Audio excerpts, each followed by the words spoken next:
Good morning, everyone. Welcome to today's lecture. So today we are going to discuss about the rest of the SA 500 series, that is SA 540, 550, and rest of them. Okay. So before I start the lecture, please post your doubts online on the app so that during the session I can take your doubts. Okay.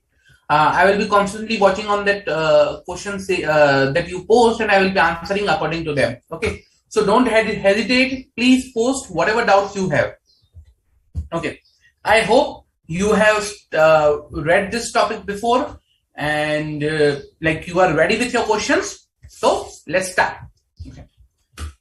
Before, as I go detailed in about this SA 540, that is auditing accounting estimate, including fair value accounting estimates and related disclosure, just let's see the title of this particular essay. Very critical essay, very critical. Okay. Now, as it says that it is regarding the auditing the accounting estimates, including fair value accounting estimates and related disclosures. Okay. Now, when I say about accounting estimates, there are certain areas where we keep accounting estimates like allowance for doubtful debt, inventory, obsolescence, warranty obligations, depreciation, and you can say investment impairments, then you can say financial obligations. So there are various areas where you can make accounting estimates. And when I talk about fair value estimates like complex financial instruments, share-based payments, there are certain estimates that are made in business combinations, intangibles. So there are also fair value accounting estimates also which are made. So this particular standards not only talks about accounting estimate but fair value accounting estimates also. And the purpose of this standard is to guide the auditor how to audit them. Okay, how to basically audit these estimates.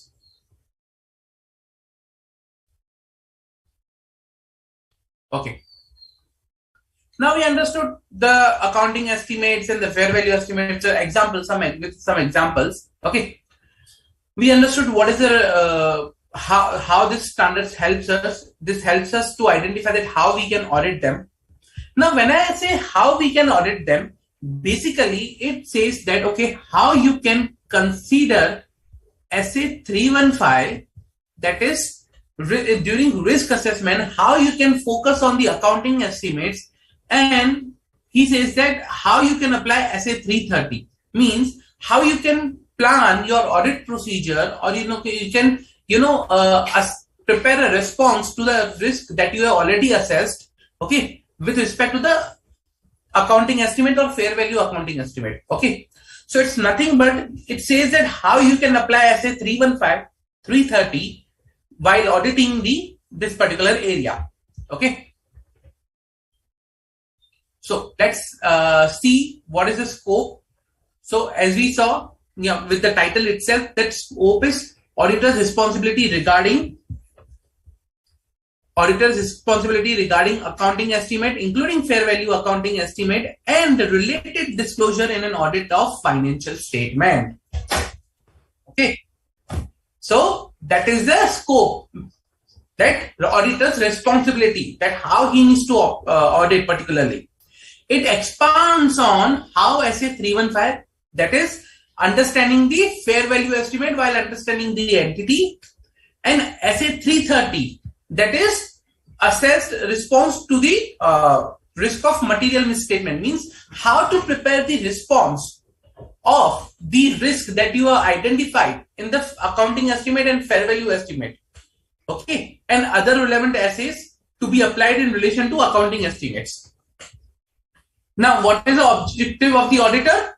Objective of the auditor is to obtain sufficient and appropriate audit evidence. See, during the audit, the prime objective of the auditor will be same, that you need to obtain sufficient and appropriate audit evidence. Okay, now in this case, we need to obtain sufficient and appropriate audit evidence regarding accounting estimate in financial which are there in the financial statement, and we need to ensure that these are reasonable. Okay, reasonable, because estimates are there. We cannot say estimate should be accurate. We can say they can only be a reasonable, and their related disclosure in the financial statement is adequate. Okay. Now let's understand a bit of terminologies over here.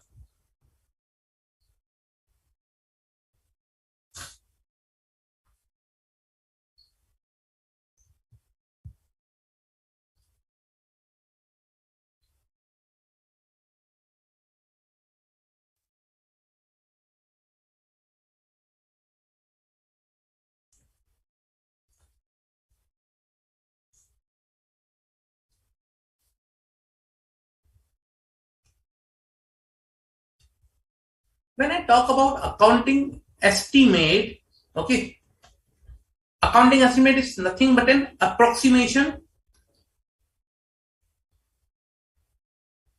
of monetary amount.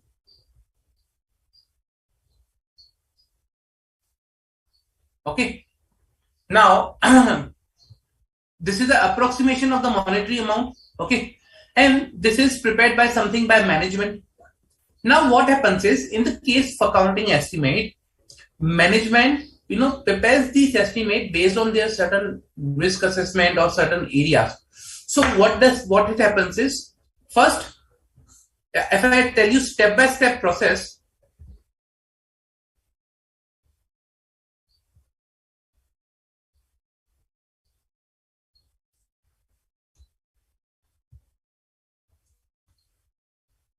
what happens is, first, management identifies the area or the requirements that where they need to make the accounting estimate. Okay. So management identifies areas or transactions requiring accounting estimates. Okay. So this is the one. Once management identifies this, then management analyzes that what is FRF requirement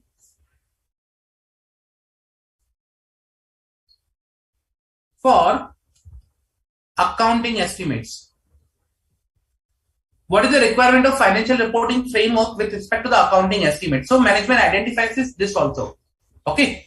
Including the disclosures and, so first is where we are required to make accounting estimates, and second, what is the requirement of the financial reporting framework with respect to the preparation and disclosure of accounting estimate. So this is again, preparation and disclosure of accounting estimate. Okay. Understood. Fine.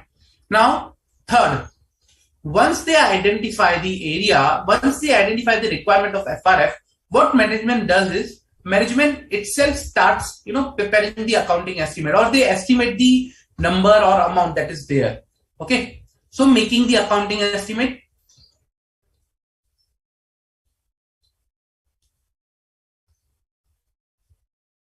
Now, how they make the accounting estimate? They select the data, they select the method that they need to use to, to be used upon the data. Okay. Then they adopt some assumptions. They may hire expert. Okay. So, and then on the basis of that, management develops their management's points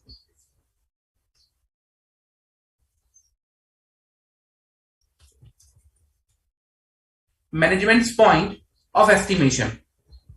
Yeah, management points estimate for a particular, means that is something the management is saying that this will be the estimate amount. This is how management does.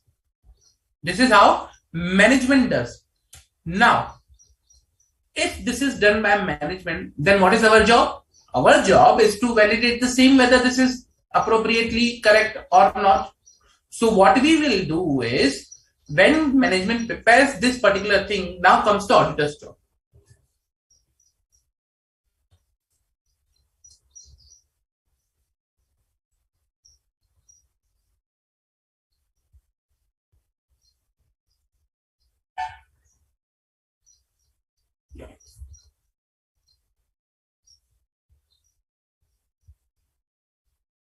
Now it comes the auditor's job to understand these estimates and to audit them. Okay. And what we are required to do is, first of all, I need to understand, and as an auditor, I need to understand a basis of identification and assessment with respect to the risk of material misstatement in accounting estimate. Means I need to identify where there are risks in accounting estimates, risky accounting estimates, which are the basically risky accounting estimates. Okay. So I'll say that identification and assessment of the risk of material misstatement in accounting estimate. And for that, what I need to do is, I need to understand that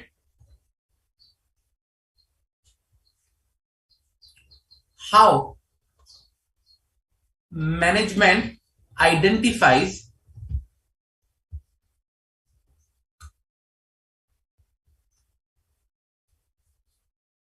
those transactions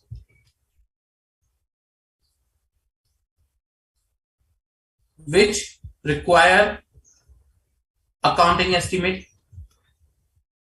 Okay.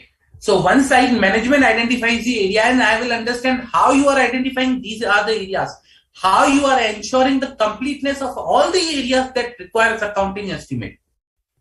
Okay. So I'll ask management how you are identifying that. And in that case, I may make inquiries with the management about, change in the circumstances compared to the last year. So for example, let's say in the current year, okay, management says these 10 estimates are there, which were made last year, I'm making this year also. So I'll say, what about the new estimate? If there is any requirement for making new estimate other than the 10 you have made last year. So I ask them, inquire them about the changes in the circumstances also. Okay. Then I'll understand what is the applicable requirement of applicable FRF, that is financial reporting framework.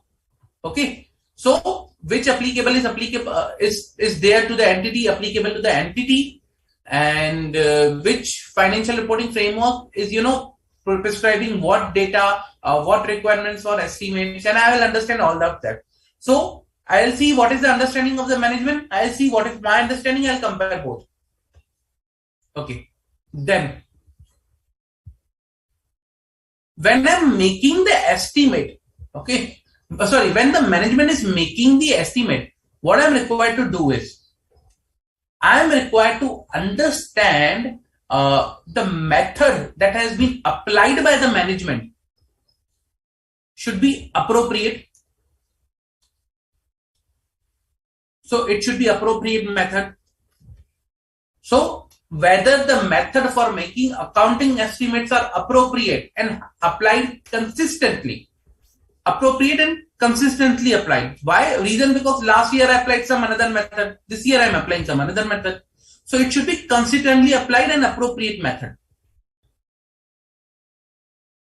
Okay. And along with all this, if there is any change in the circumstances, whether those changes are appropriately incorporated. Okay. Then I need to understand, okay, what was the data that is being used by the management. Okay. So I need to see whether the data that is used by the management is reliable. When I talk about assumptions, okay, I need to see the assumptions used by the management are reasonable. Okay. And when I talk about, as I said, method, it should be appropriate and consistent. And when there is an expert that is hired by the management, we'll see how we can, check management expert details and how we need to do for the management experts. But as of now, for data, method and assumption, we need to see whether the data is reliable, method is appropriate and consistently applied, and assumption is reasonable. Okay. Plus what we need to do is, first of all, we need to identify whether there are any, controls around this particular management process of making estimate. So what I'll be doing is, along with, how management identifies those areas which require estimate, I'll understand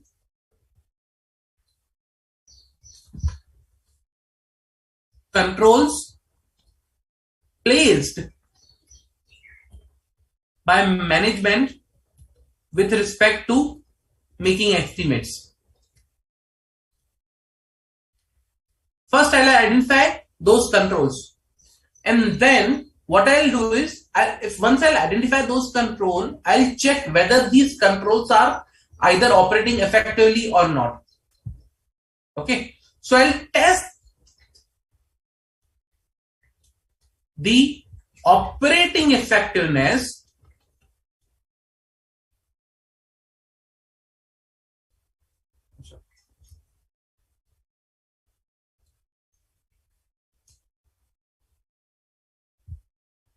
of these controls, whether these controls are good or not. Now, I'll test the operating effectiveness is reason because if the controls are good, then it will give me some evidence about the reliability, and appropriateness of that particular estimate. Okay, so I'll test the controls. I'll understand which controls are there. Clear? Good. Then, okay. Now, once I particularly, identify that the requirement of applicable FL, financial reporting framework, I identify those transactions and inquire with management that how management identifies those transactions. I also talk with management about, there has been change with something, respect to last year. Is there any change in the transactions, or is there any change in the circumstances which requires you change in the accounting estimate compared to the last year, something like that. I'll talk about the change. One more important area that I will do along with this, everything.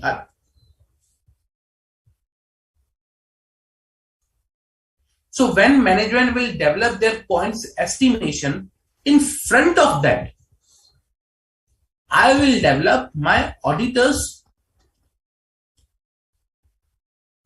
point estimate. Okay, auditor's points estimate, reason because, or I can say auditor's points estimate, or you can say auditor's range. At times, it is not possible to, like calculate estimate on a particular point. Let's say I can calculate a range instead of a one single figure. I can calculate a range considering the complex nature and the assumptions involved. So either it can be point estimate or either it can be a range. Okay, so I'll calculate my own point estimate or my range of the estimate, and I'll check and compare whether my range or my point estimate is matching with the management's or not. So I'll compare with both. Okay, I'll compare with both whether my estimate and the estimate that is made by the management are matching or not. Plus, what I will be doing is, this point estimate made by the management, I'll go and check for the previous year. So previous year also management made estimate. So previous year estimate, I will check, okay, what was the estimate and what was actual outcome of previous year estimate. So I will be reviewing the outcomes of the accounting estimate, including the fair value estimate, which are there in the prior period financial items. Okay. So what this will give me is that, let's say, for example, in previous year, management made an estimate. Let's say, for example, bad debt or inventory obsolescence. Management made an estimate of inventory obsolescence, and the estimate was, let's say, what was the outcome was matching exactly that, means management is making accurate estimates. What if the management makes an estimate, let's say, of 1 lakh rupees, but the actual outcome is only 10,000? So somewhere is gap while management makes the estimate. I'll see the number of estimates these are made by the management, and on the cumulative basis, I'll judge whether management is making the estimate appropriately or not. So this is how I will see about the management's estimate.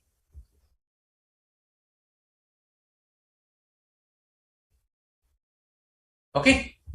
So I will understand the nature and the extent of the review that I need to take to, particularly check the information obtained and the, that will be necessary for me to identify the risk of material misstatement accounting estimate. Okay. But this does not mean that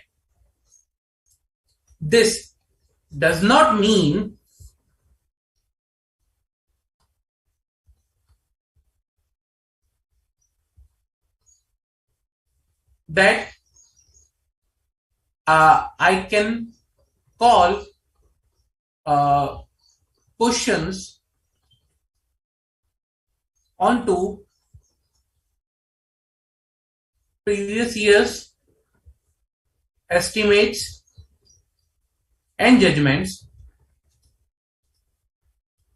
Okay, previous year estimates and judgment that were made basis of the information that is available at that time. Because today what has happened is that today if you are making an estimate or if you are re-looking at the estimate, you might have some additional information which will prove whether the estimate was correct or not. But at that time, what information was available, what was the particular situation, or what was the detail of the of scenarios that were available at that point in time when you are making the estimate is different. Okay, is different. That's why it doesn't mean that you can call questions on the estimates and judgment made in the prior period. But having said that, you can evaluate what was the estimate made and what is the actual outcome. Okay. Okay. Now, this is the process understanding, you can say, or what auditors do in a summary form. But if I talk about this, so I am doing two things over here. I am doing two things well. First of all, I am identifying the areas or degree of estimation or uncertainty associated with the accounting estimate. So when management identifies areas or requiring accounting estimate, and I identify that how management ensures completeness, I also do that. I understand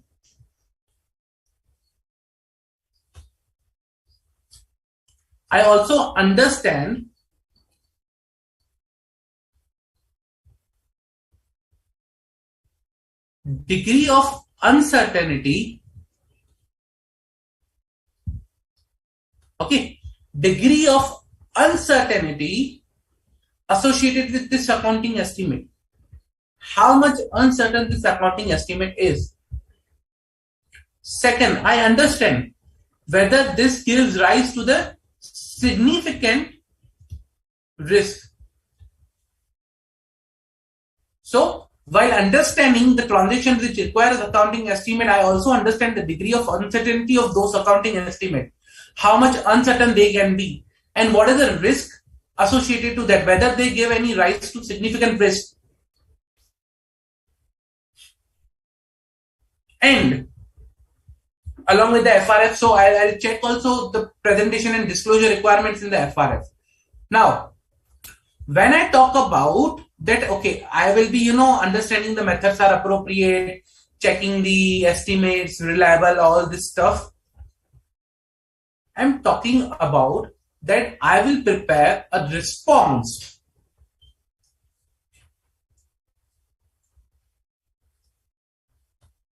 Response to the assessed risk of material misstatement in accounting estimates. Okay, this is nothing but I am preparing a response to address the or to the assessed risk of material misstatement and accounting estimates. Here, I identify the risk on this particular area. This is the identification of risk basically. This is nothing but identifying or define the risk of material misstatement in accounting estimates, and this is nothing but a response to the assessed risk of material misstatement identified already above. Clear? Any doubt? And when I say identifying the risk of material misstatement, that means extended application of SA 315.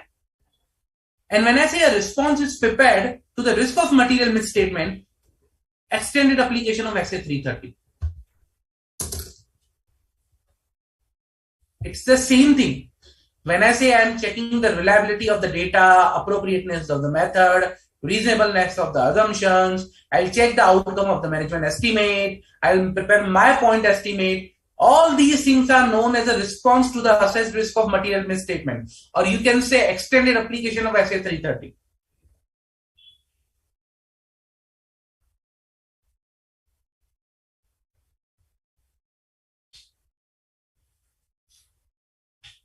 Clear? Any doubt?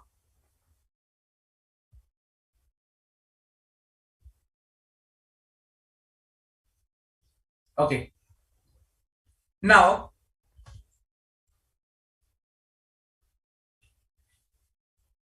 when I will prepare my point estimate in front of the management's point estimate, then what I need to do is, there are chances that there will be a difference between my point estimate and management points estimate. Okay. Now, if there is a difference from management's points estimate, okay. Now, what I need to do is, I need to understand of the management assumption method, whether they are sufficient to establish the auditor's points estimate. So first of all, when I'll develop my points estimate, I'll check the management methods and assumptions. Okay. And then I'll evaluate the significant difference. Means, let's say for example, management used method A and initially I used method B to develop the estimate, and then that will differ. Now I'll see what if I use method A for the making estimate, okay, and what is the outcome. And when I use method A, whether the method is suitable in the current scenario. If yes, then only I can use method A. Okay, so I'll see the suitability first if there is difference.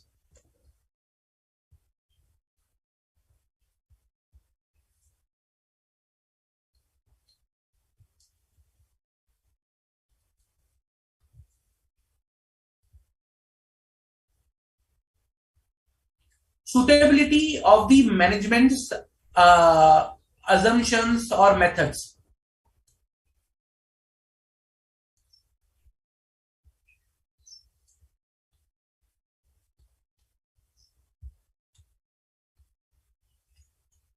Okay, so first I'll check the suitability of management's assumptions and method to establish that, okay, whether they are good enough or suitable enough in the current point to be used, and I will use this method to develop my again point estimate or range. Okay.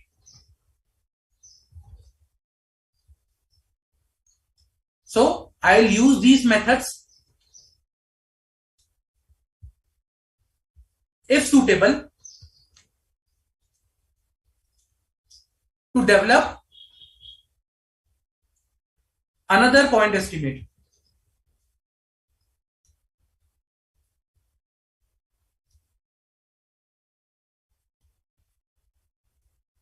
And then I will again compare. Okay. Or whenever I say point estimate, I can develop a range also depending upon the uncertainty or, the degree of the variation in the estimate it can be. Okay. Also, when I check for the point estimate or range. I need to check whether appropriate data and appropriate assumptions method should be used for that range also. Sorry, I have already written method. Yeah.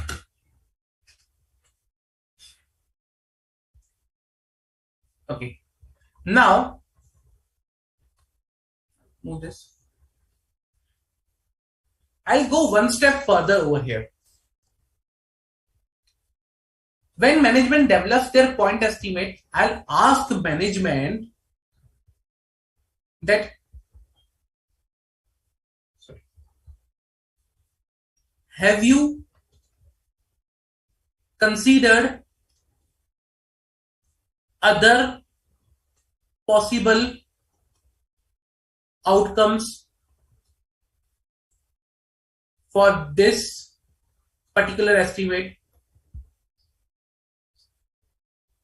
Means, like today, if management makes an estimate, they take an assumption. What if I change the assumption? Like there can be good assumption, like best case scenario, worst case scenario. So I'll ask management how management has considered alternative assumptions or outcome, and if they have considered, why they rejected them.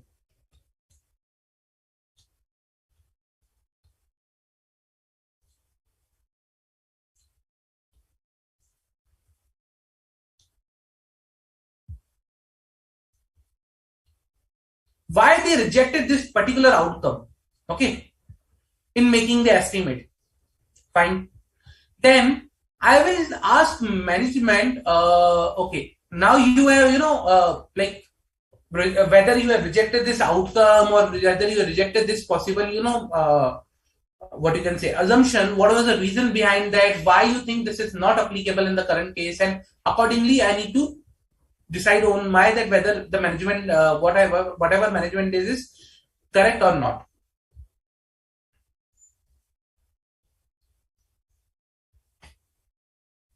Okay. Now, if anywhere during this whole process, if I identify that the management has not adequately, okay, addressed the effects of uncertainty, means management has either not taken the appropriate assumptions, has not followed the appropriate methodology, or has not paid respect to the applicable financial reporting framework, or has not you can say understood the transactions which require an accounting estimate or degree of uncertainty present in those accounting estimate. In that case, there is a significant risk. If management fails at any point in time, there is a significant risk, and that I need to consider that significant risk, and I need to devise my own audit procedures.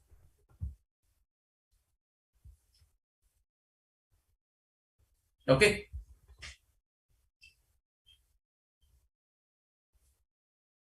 So after all this, at the end, I need to ensure that whether the estimates are reasonable. I need to obtain appropriate audit evidence to ensure that the estimates, whether they are reasonable with respect to the financial reporting framework, and whether they are adequately disclosed and presented. If yes, then fine. If they are misstated, then I need to consider their impact on the auditor's opinion. Okay. So this is basically a summary of SA 540, accounting estimate and fair value estimate. Let's go back and see the notes. Pretty much we have already covered everything. Just it will be a quick recap. So the standard says that first, risk assessment procedure and related activity for uncertainty and accounting estimate. So assessment of the risk of material misstatement for accounting estimate. So what standard says that understand the requirement of applicable financial reporting framework with respect to accounting estimate and disclosure. How management identifies transaction events conditions that give rise to the need of accounting estimate. Like how management identifies that there is a need of accounting estimate. How management makes the accounting estimate, including the method, applicable controls present for the accounting estimate. If management used expert, then like what is the management expert, how what method he has used in its assessment, assumption made in the accounting estimate, and if any change in the method of making accounting estimate. If yes, then the reason for such change. Also, we need to understand how management has assessed the effect of estimation uncertainty. Assess the effect of estimation uncertainty and evaluate the previous year estimates and their outcomes. Also evaluate current year estimate and their outcome if present till the audit report date. Okay. So this is the thing with respect to the risk assessment of the management estimate. Now, response to the assessed risk, like what auditors need to do, how they need to respond to it. So first of all, we need to understand whether management has appropriately applied applicable financial reporting framework for accounting estimate. Okay. Whether management has appropriately and consistently applied method for accounting estimate. Check the validity, check accounting estimate by validating with the evidence available till audit report date. Check the following: how management makes the accounting estimate, including method, operating effectiveness of the applicable control. Okay, assumption made in accounting estimates, develop point estimate or an range to evaluate management points estimate. For that, compare the assumptions and method used by the auditor with management's. So you need to compare what assumptions that are being made by the management and what we are making the assumptions. If there is a difference, then understand the reason of the difference and evaluate whether auditor's points estimate or range is sufficient to evaluate the difference. Okay. And if auditor is using range, then narrow the range until all outcomes within the range are considered reasonable. Clear? Then comes estimation uncertainty and significant risk. So we need to understand how management has considered alternate assumptions and why it has rejected them, and how management addressed estimation uncertainty. Means management thought we have selected the possible best case scenario. Why not the worst case scenario for an estimate? Okay. Whether significant assumptions used by management are reasonable. If management has not adequately addressed the effects of estimation uncertainty on accounting estimate, then that gives rise to the significant risk. Again, you need to develop a range with which to evaluate the reasonableness of the accounting estimate that is there prepared by the management. Okay, so you need to develop a range and obtain sufficient and appropriate audit evidence regarding the management decisions to recognize or not to recognize an accounting estimate. Selected measurement bias for the accounting estimate. You need to check for the measurement biases, measurement basis also. Sorry, not bias, measurement basis also. Okay. Presentation disclosure related to accounting estimate and other information. Now again, I need to obtain sufficient and appropriate audit evidence related to the presentation disclosure as per the applicable financial reporting framework, whether the accounting estimates are appropriately presented and disclosed in the financial reporting frame as per the financial reporting framework or not. For accounting estimate that gives rise to the significant risk, adequacy of the disclosure of their estimation uncertainty.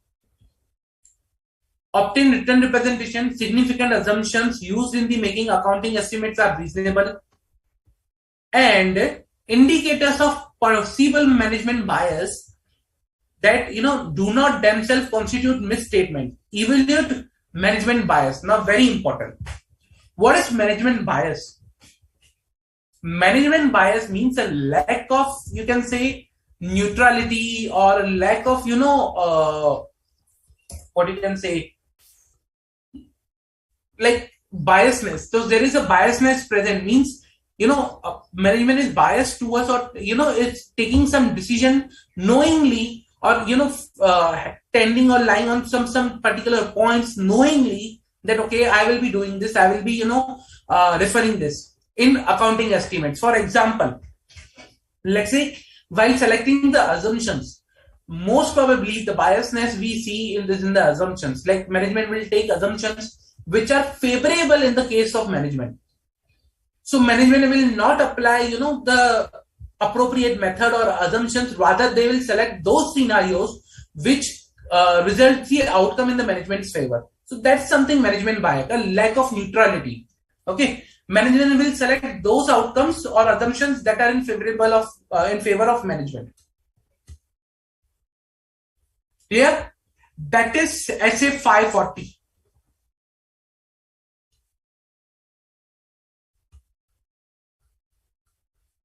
Any doubt?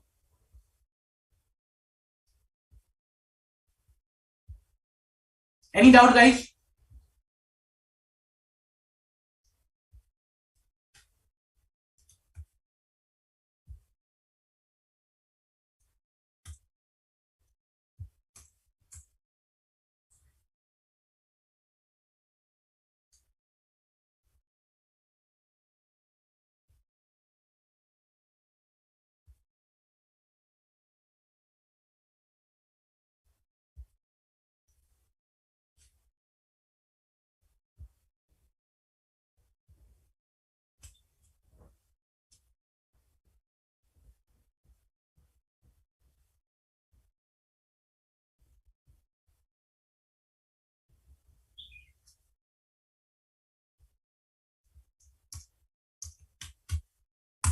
Any doubt, guys?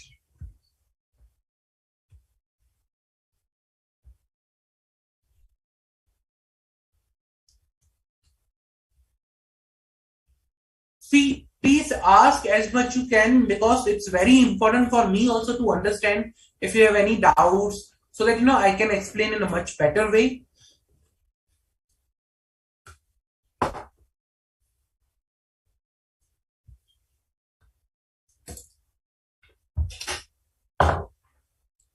Okay. If no further doubts, then we can, I think, move to the questions. I'll take some questions, I'll solve some questions for this particular topic, and then we can move forward. Okay, let me share my screen. Yeah.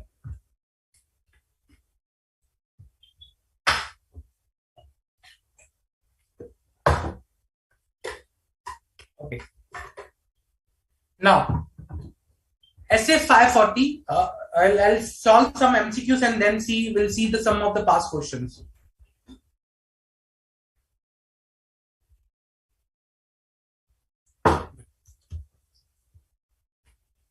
During the financial year 2021, the management of the Estimated Books Limited decided to book a provision for the ongoing indirect transfer litigation for the income tax liability raised by the income tax department. Okay, so they booked a estimate with respect to the indirect transfer litigation that was going on for the tax liability. While deciding the appropriate amount for the litigation liability estimate, management was of the view that there is a high degree of uncertainty of the outcome, and hence no fair estimate of the liability can be determined. However, after consultation with the in-house legal team, management decided to book an optimistic estimate. Mr. K, the audit senior of the audit team of the Estimated Books Limited, decided to gather audit evidence for the state accounting estimate, considering the same as a material and significant by reviewing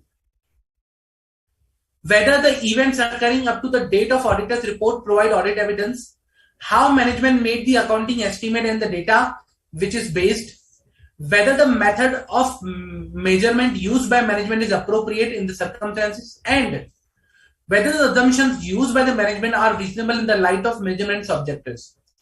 However, Mr. K was of the view that the development of auditor's point estimate will be the replication of the work which is already performed by the management, and hence he should use the same point estimate and should only perform above mentioned review. Moreover, he was of the view that there are less chances of the management biasness, and hence no additional audit procedures are required to be performed to gather further audit evidence. You, as an engagement manager of the audit team, kindly guide audit senior by selecting the appropriate response from below. So you need to select one of the response. In responding to the assessed risk of material misstatement, the auditor shall develop a point estimate or a range to evaluate management points estimate taking account of the nature of the accounting estimate, and shall review the judgment decision made by the management in making of accounting estimate to identify where there are indicators of possible bias, management biasness. In responding to the assessed risk, this is the option number B. The risk of material misstatement, the auditor shall not develop a point estimate, okay, or a range estimate to evaluate management's points estimate. However, auditors shall review the judgment and decision made by the management to understand the indicators of possible management bias. Option number C. In response to the assessed risk, auditor shall develop a point estimate or a range, okay. However, auditor shall never review the judgment or decision. And in option number D, in responding to the assessed risk, auditor shall neither develop a point estimate or shall neither review the judgment and decision for management bias. So what is the correct option?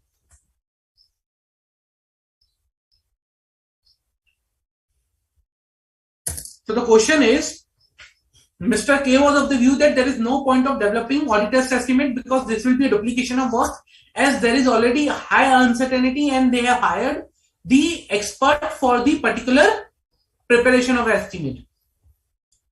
So what is the correct answer, guys?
Come on, guys. What is the correct answer in the current case?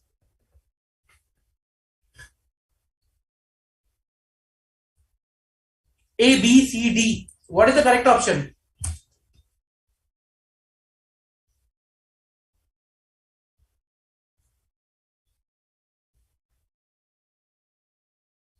See, you need to understand that what is the correct way to evaluate the management's estimate. When there is a high degree of uncertainty, when there is a high complex estimate, what auditor should do? Okay. And on the basis of that, you need to select one response. Okay. Let's evaluate response one by one. Okay. Now, let's say we'll start from below. In responding to the assessed risk of material misstatement, the auditor shall neither develop a point estimate or a range to evaluate management points estimate taking account of the nature of this, or nor shall review. Means that this is saying that neither they should develop a point estimate or range, nor they shall review the judgment. That is wrong. In second case, it says that auditor shall develop a point estimate, but auditor shall never review the judgment and decisions. Wrong. He should. And first one says that auditor shall not develop point estimate. That is also wrong. So the correct option is he should develop a point estimate, plus he should review the judgment and decisions made by the management in making of an account estimate to identify whether there are indicators of possible management bias or not. Okay, second one, pretty simple. Select the appropriate statement. Pretty easy. The auditor shall obtain sufficient and appropriate audit evidence about whether the disclosures in the financial statement related to the accounting estimates are in accordance with the requirement of applicable financial reporting framework. For accounting estimates that are immaterial to the financial statement as a whole, the auditor shall also evaluate the adequacy of the disclosure of their estimation uncertainty in the financial statement in the context of the applicable financial reporting framework. Indicators of possible management bias themselves constitute misstatement for the purpose of drawing conclusion on the reasonableness of the individual accounting estimate. And the fourth one, if in the auditor's judgment, management has not adequately addressed the effects of estimate uncertainty on the accounting estimate that gives rise to the significant risk, then the auditor shall, if considered necessary, use the range developed by the management to evaluate the reasonableness of the accounting estimate. So, which statement is accurate and correct? Pretty simple.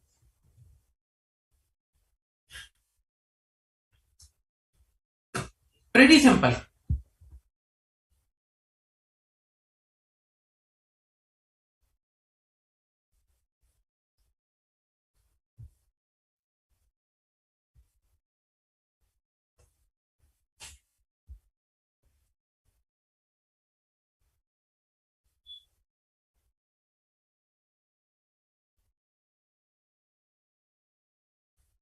So, you tell me what is the correct statement here. Pretty simple, guys.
So let's evaluate one by one each question over here.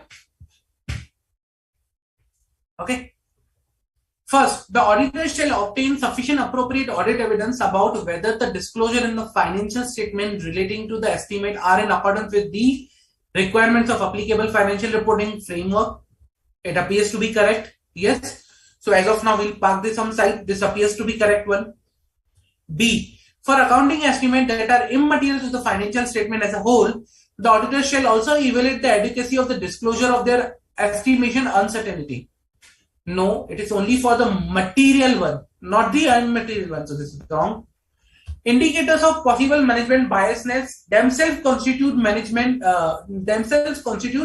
misstatement.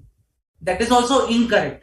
Indicators of possible management biases themselves do not constitute a misstatement. And if the auditor's judgment management has not adequately addressed the effect of estimation uncertainty, okay, then the auditor shall, if necessary, use the range developed by the management. No, he is required to develop his own range. Auditor is required to develop his own range to evaluate the reasonableness of the accounting estimate. So this is also wrong. The correct answer is A.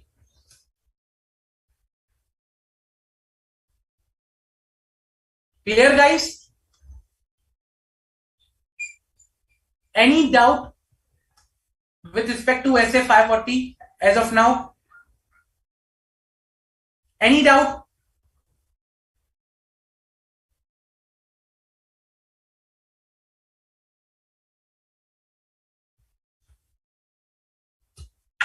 Okay.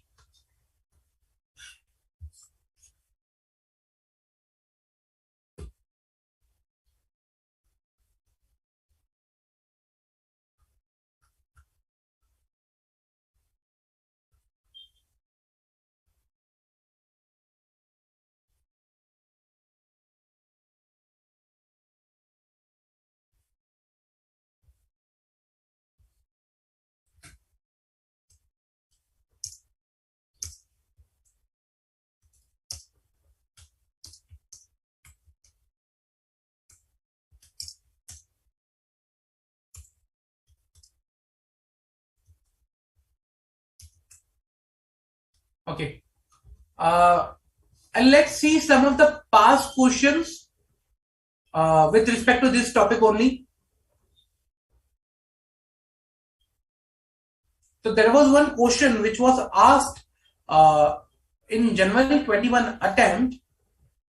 Very important question.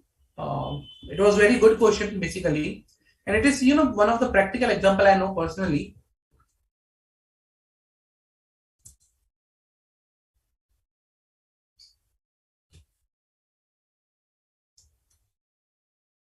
Okay. So let's discuss the question. Messrs. H&K Company was appointed as an auditor of GSB Limited, a company operating its business in telecom sector. As per the spectrum allocation agreement with government, GSB Limited is required to pay certain percentage of its annual revenue as a license fee. Okay.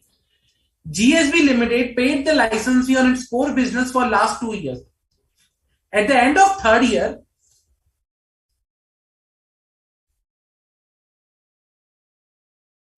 the communication was received from the government that it needs to pay agreed percentage on its total revenue, not only on the core business, but on the other business also, that is non-core business.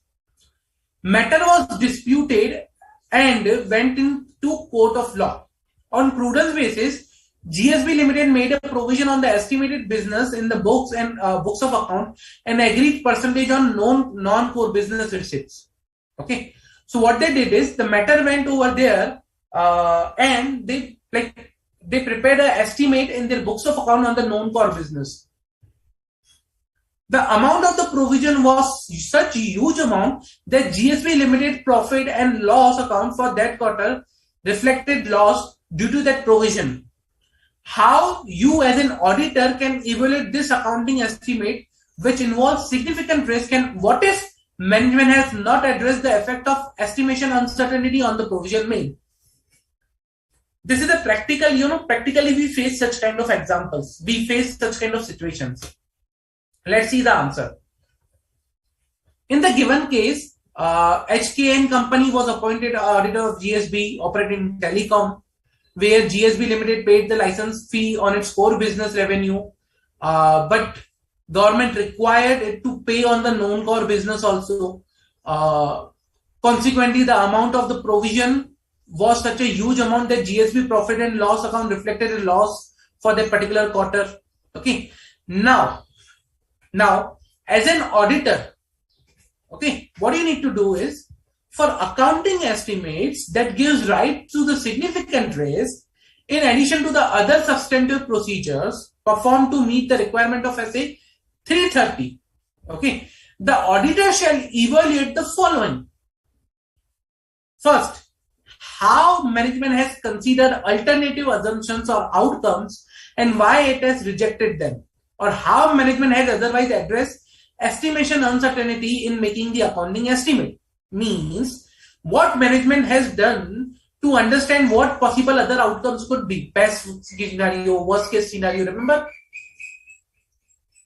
Whether the significant assumptions used by management are reasonable, where the relevant to the reasonableness of the significant assumption used by the management or appropriate application of the applicable financial reporting framework, whether the management intend to carry out specific course of action and its ability to do so, and if in the auditor's judgment management has not adequately addressed the effects of estimation uncertainty on the accounting estimate that is rise to the significant risk, the auditor shall, if considered necessary, develop a range to which evaluate the reasonableness of the accounting estimate. Means understand why the possible outcomes, like ask management why you have not considered other possible outcomes, and if you have considered them, then why you rejected.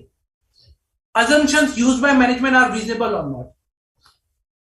Whether the significant assumptions used by management are relevant to the reasonableness, and whether appropriate application of the financial reporting framework has been done. Fourth, if the management has not adequately addressed the estimation uncertainty, then you develop your own point estimate or range to evaluate the reasonableness of the accounting estimate. Clear?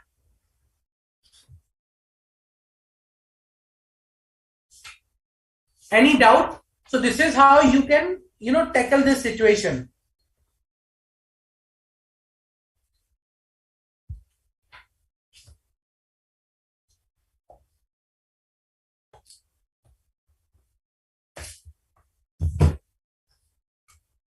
Any doubt, guys, with respect to SA 540? Any doubt?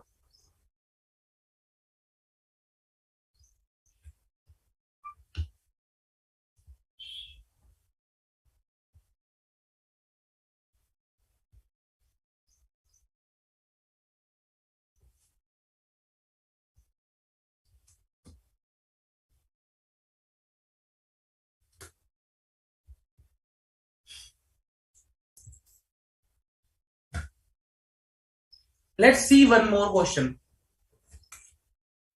A private limited is engaged in the business of real estate.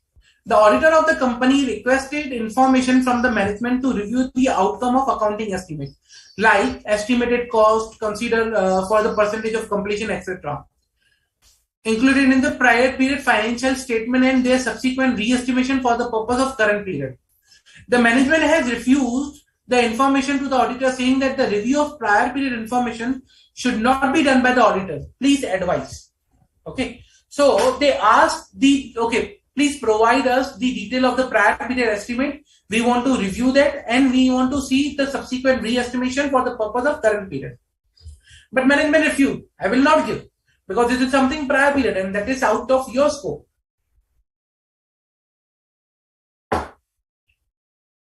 Let us see the answer. As per SA 540, okay, the auditor shall review the outcome of accounting estimate, okay, included in the prior period financial statement, or where applicable their subsequent re-estimation for the purpose of current period. The nature and extent of the auditor's review takes account of the nature of accounting estimate, okay, whether the information obtained from the review would be relevant to identifying assessing the risk of material misstatement. Means that when you are reviewing an estimate, okay, how much review you are required to perform, that depends upon the accounting estimate and the nature of accounting estimate. Let's say, for example, inventory accounting estimate might require some less review compared to the accounting estimate for the complex financial instrument, or it can be some other example. Let's say for impairment. Now, depreciation, or let's say, for example, bad debt provision. Bad debt provision will require less review, or it will be easy to review compared to impairment. So, your review or how much you are required to review, that depends upon the accounting estimate and the nature of accounting estimate. Okay. So basically, once you identify the accounting estimate or the nature of accounting estimate, then on the basis of that, you decide what amount of review you need to do. Okay. Now, then the outcome of an accounting estimate will often differ from the accounting estimate recognized in the prior period financial statement.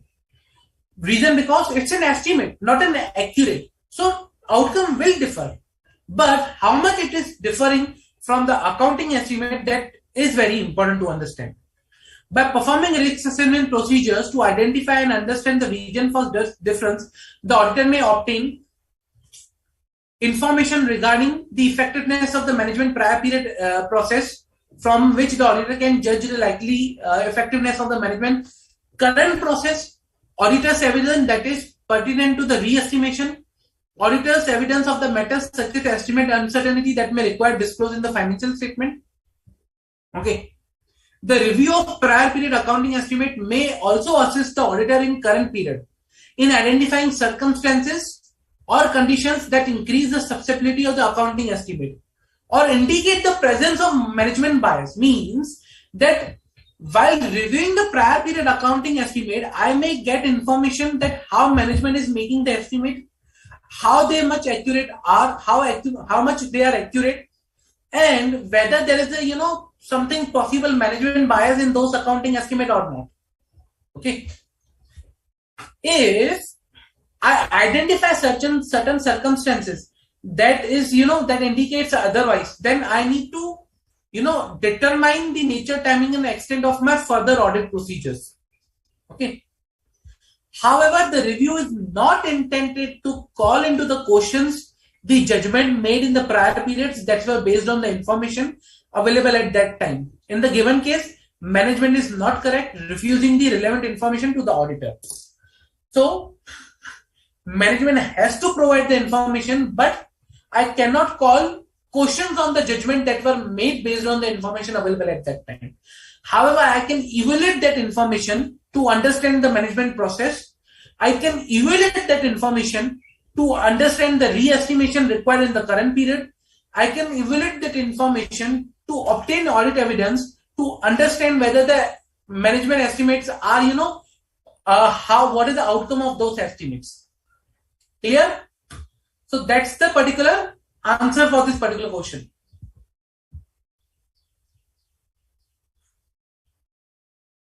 This was in May 2019.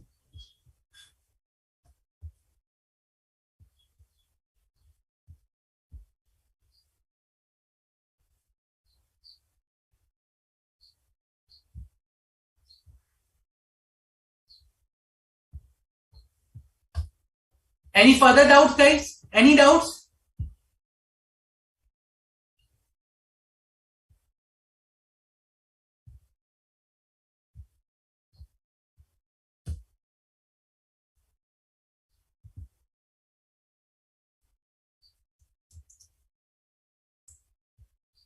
Any doubt, guys?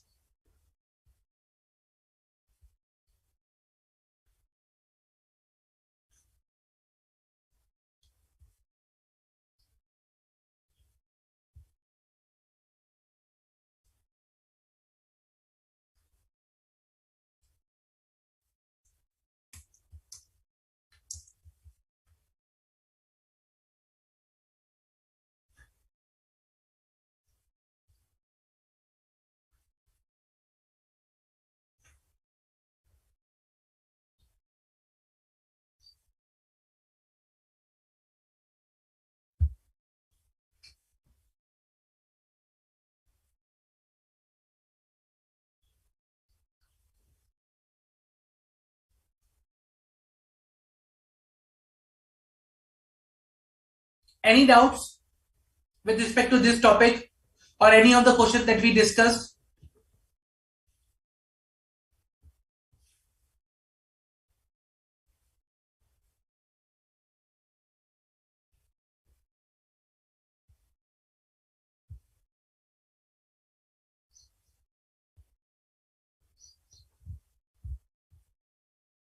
Okay. If no further doubts, then we can shift to the next topic for today. Okay. That is my FA 550, related parties. Again, now this is a very important standard reason because in most of the financial statement you will come across this related party transactions. There are lot many requirements for listed, for even in the Companies Act for disclosure of related party transaction.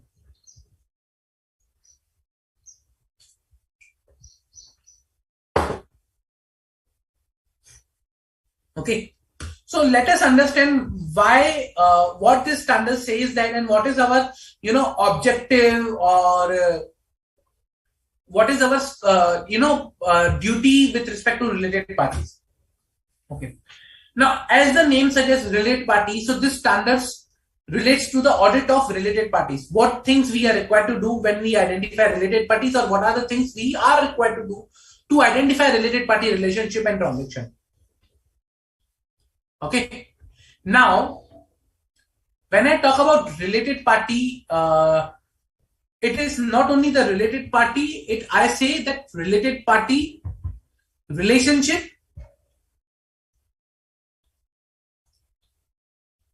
and related party transaction. Okay. So when I talk about related party, it's not only the related parties, but the relationship and the transaction that is important over here. So these two things we will be, looking in this particular standard, that how to identify a related party relationship. And once we identify a related party relationship, then how we can, look for the transactions with the related parties. What are the things that we need to think about related party transaction? Okay. Now, you might be wondering, what is the issue with the related parties? Why it is, very important to understand the related party transactions or relationship. Sorry.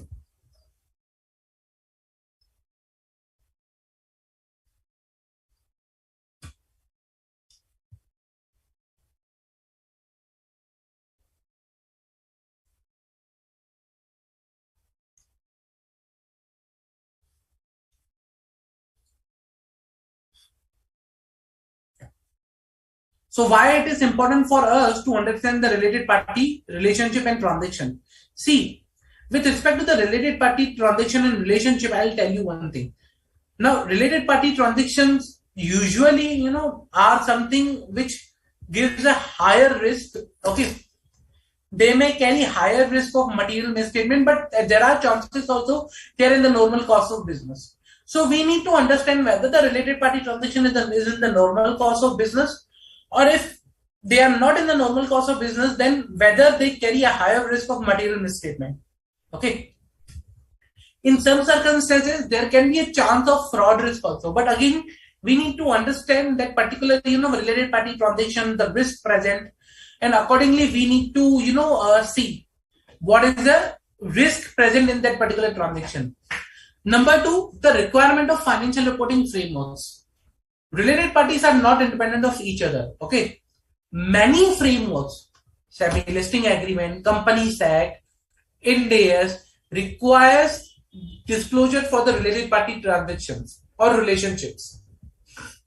Now, to comply with those requirements and whether the related party relationships and transactions are appropriately disclosed or presented, or you can say whether the requirements of the financial reporting framework are met, you need to perform some procedures. Okay, you need to perform certain audit procedures, you need to obtain certain audit evidence, and accordingly you need to say whether the presentation and disclosure is appropriate or not. So this particular, you can say, standard helps us in performing those procedures. It guides us how we can particularly look into related party relationship and transaction to ensure all these things. Okay.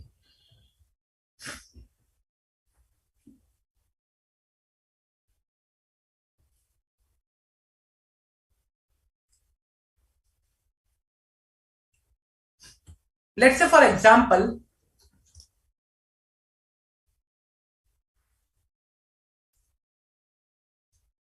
a cooperative society. Okay, there is no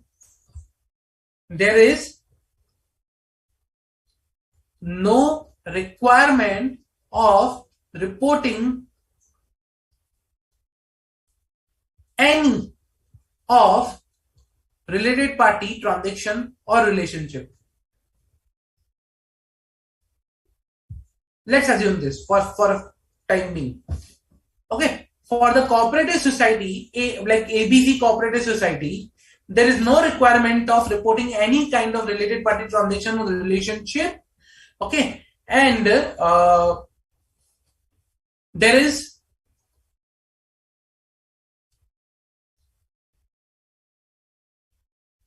no specific FRF applicable to them.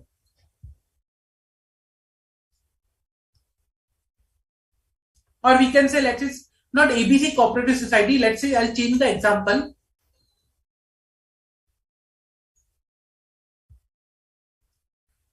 Mr. A individual. Okay, Mr. A individual. There is no requirement for him to report a related party transaction relationship, and there is no specific FRF applicable to him particularly because he is an individual, not a company. Okay. Now you are being asked to do audit of this particular audit of financial statement of Mr. A. So you are performing audit of financial statement of Mr. A.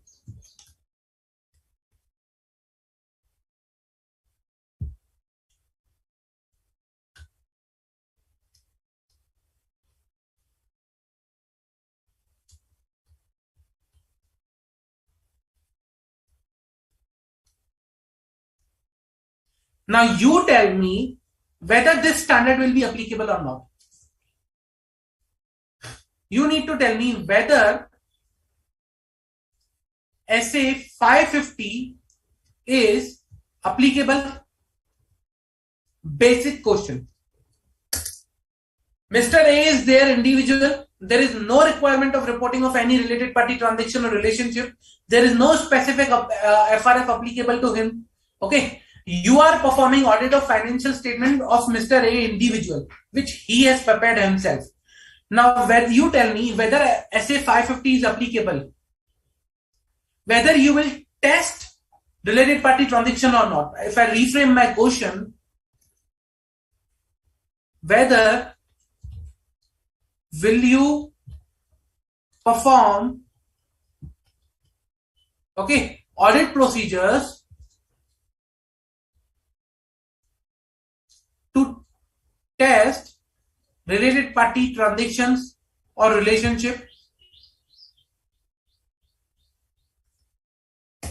Simple.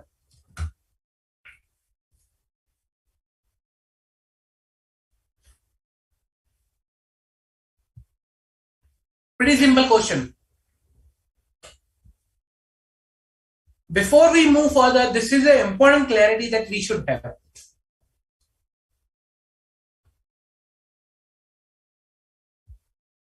Very important. This is the clarity we should have about this particular topic before we move further.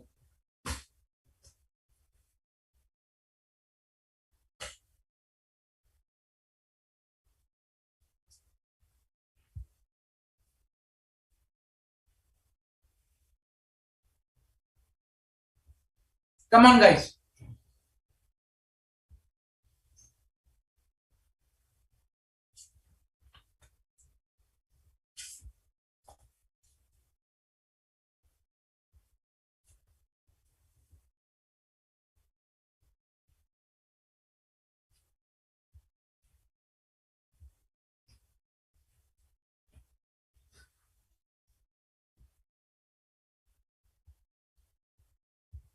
Before we move further, we need to think about this.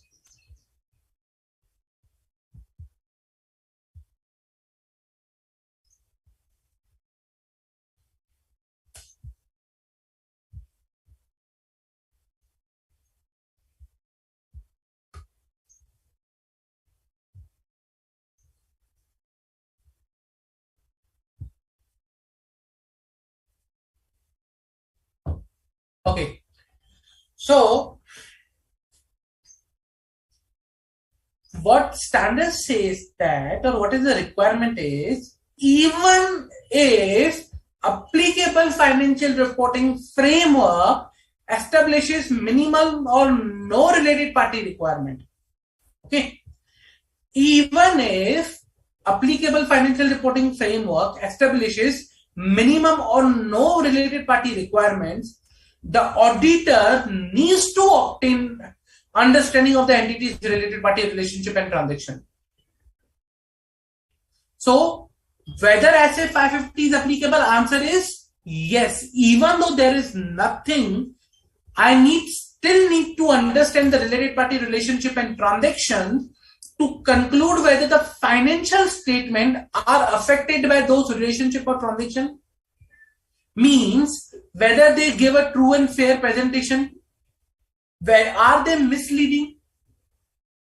Because I am doing an audit, there can be a chance, there can be a fraud risk, there can be a risk of significant risk of material misstatement with respect to the related party transaction.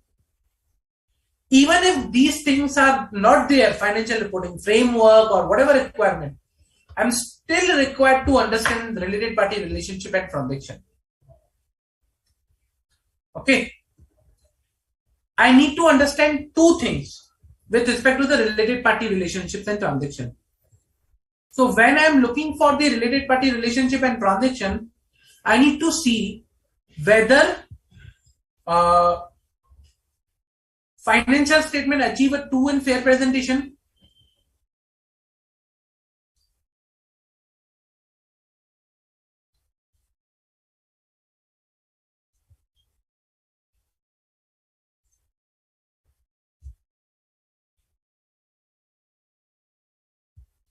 That means we call a fair presentation framework.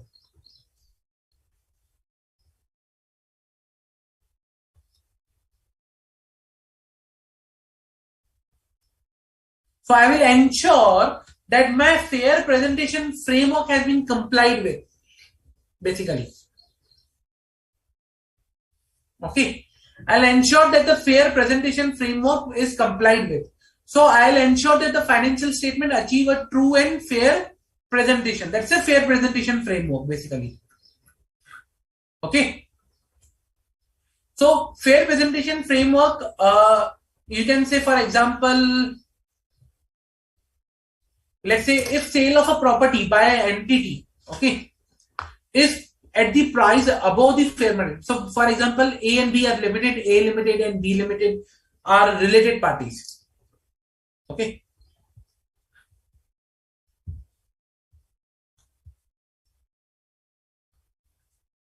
A limited sold his land to B limited. Okay. Now they sold the land at the price above the or below the fair market value. Let's say above fair market value at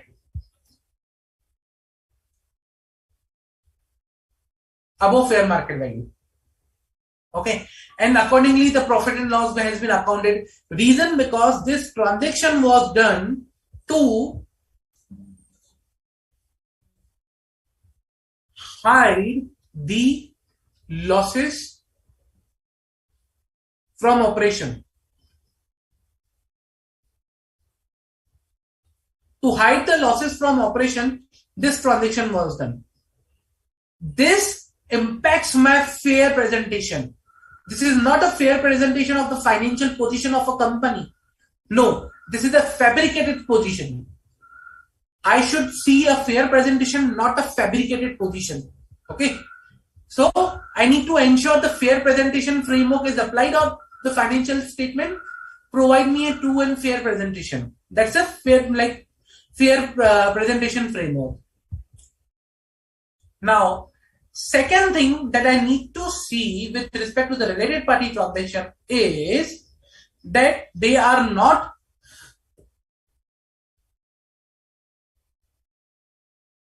that financial statement, okay, or I can say that that financial statement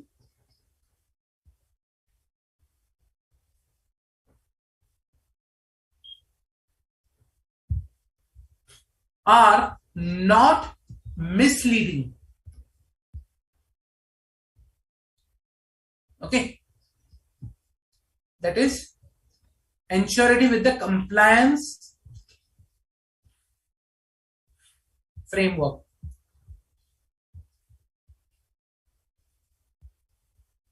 Now, when I say compliance framework, what that means?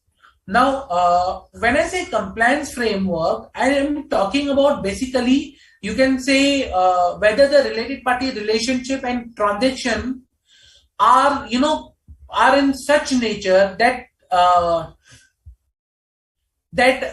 like they are, if they are not disclosed, they will mislead the reader of the financial statement.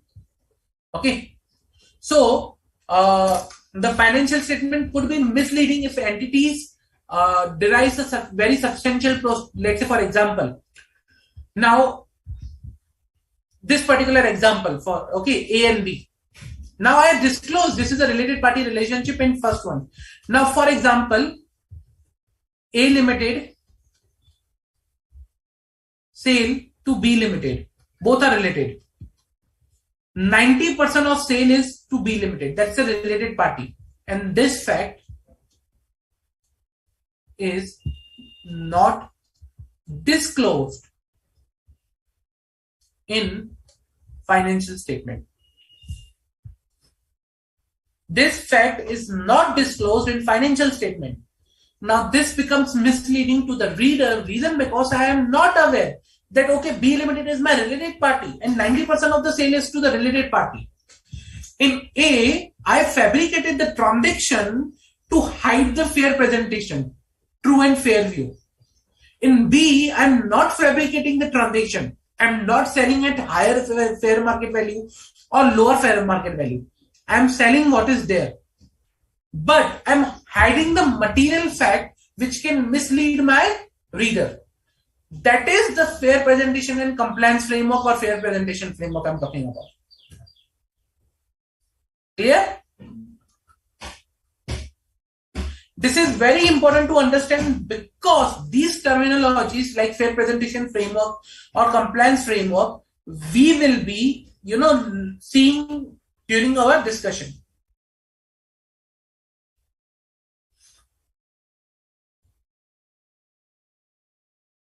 Okay. Now, what we can do is, before starting the discussion in detail, what are the requirements of the standards? Let's take a quick 10-minute break and we'll gather back in the 10 minutes and we'll continue the rest of the standard. Okay. Let's take a quick 10-minute break and we'll gather back.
Hello everyone, welcome back.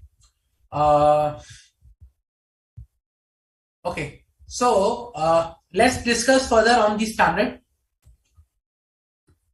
So basically, now what is the scenario is we discussed about the compliance framework and we discussed about the fair presentation framework. Now let's see the requirement of the standard. Okay, what standard says that when you when there are chances of a related party transactions or the relationship, so first of all, as a part of the risk assessment procedure, you need to perform audit procedures to identify the risk of material misstatement associated with related party transaction. So first of all, apply SA 315, that is understand the entity and where the related party transactions are lying. Okay, so what I will be doing is I will be first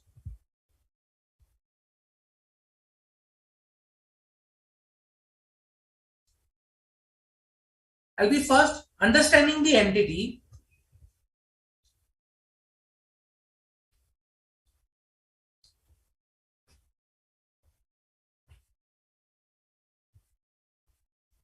To understand, to identify, okay, to identify the areas where there is a risk of, to areas where there areas with, I can say, with risk of material misstatement.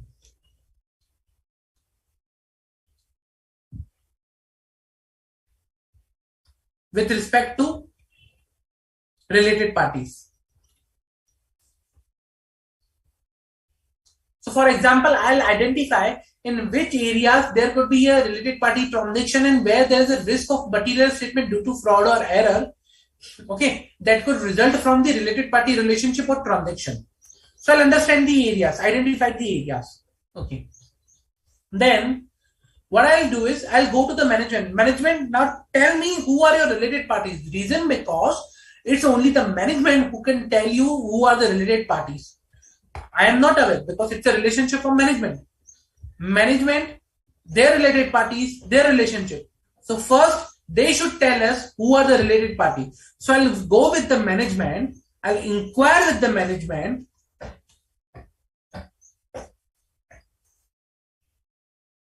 Okay. I'll inquire with the management. Tell me and identify the related parties, the entities related parties. I'll say identify the entities related parties. Okay. Then I'll say that, okay, now you identified ABC are your related parties. Tell me the nature of the relationship between you and those related parties. What type of transaction you do, whether they are associate, whether they are joint venture, whether they are subsidiary, wholly owned subsidiary, whether they are special purpose vehicle, who they are. So tell me the nature of the relationship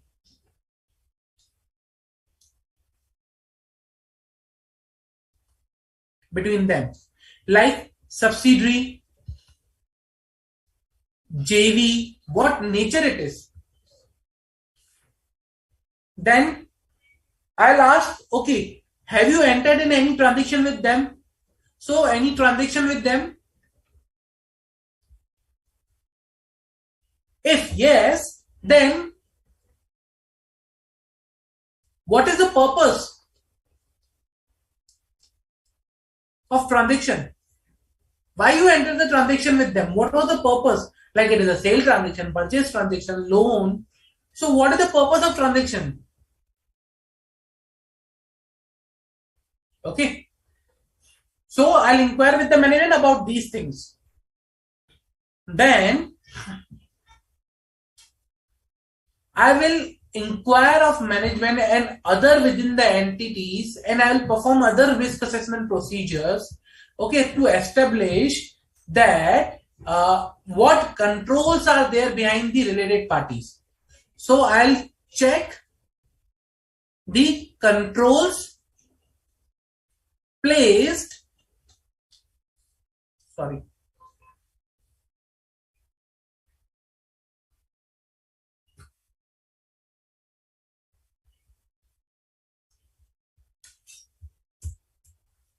just a minute.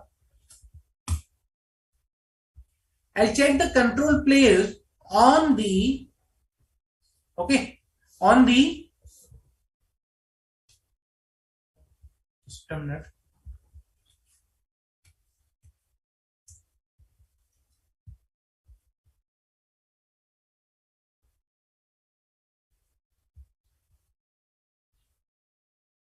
There is some technical glitch. Just give me a minute.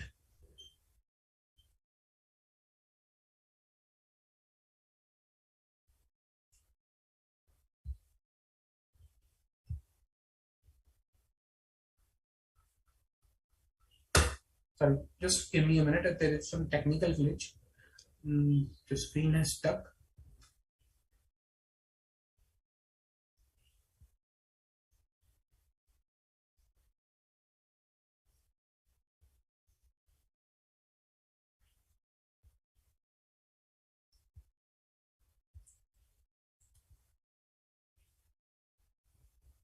Yeah, that's fine. Okay, so I was talking about the controls placed on the related party transactions. So I will check whether the controls are there and placed on that identification of related parties, controls which identify related party relationship, RPR, okay, controls which authorize and approve related party transactions, RPT, and controls which authorize and approve related party transactions which are outside normal course of business. Okay, here I was talking about normal transactions, day-to-day operating transactions. But in the third item, I am saying controls over the authorization and approval of arrangements outside the normal course of business. So I'll identify the controls which are placed on the identification of the related party relationship, approve of related party normal transactions, approve of related party outside normal course of business transactions. Okay. So I will inquire with the management about all these things and I'll understand the controls also. Okay. By this way, you can say somewhat, I'll understand the entities related party environment. So again, I'm applying essay 315, understanding the entity and its environment for related parties. I'm extending the application of essay 315 with respect to the related parties. Simple. Or you can say what I'm doing is understanding the entities, related party, relationship, and transaction. This is nothing but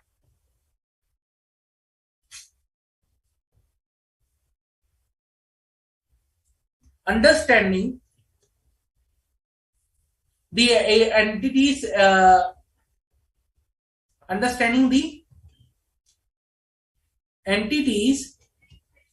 related party, relationship,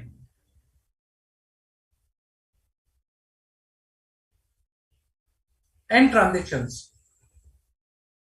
Now tomorrow, if a question comes that, okay, what are the procedures that are required to be performed to understand the entities, related party, relationship, and transaction, you will be able to answer because this is a question. This is the one. Okay.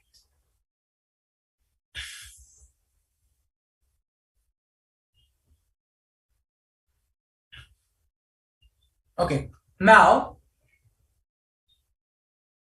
I understood the entity. I understood the controls. Now, what is the second thing I need to do is, once I understand the entities, related party relationship and transaction, I need to perform some audit procedures. My own, after understanding, I need to perform some audit procedures. Okay. What audit procedures I can perform? What things I can do while, performing my audit procedures? So let us see that.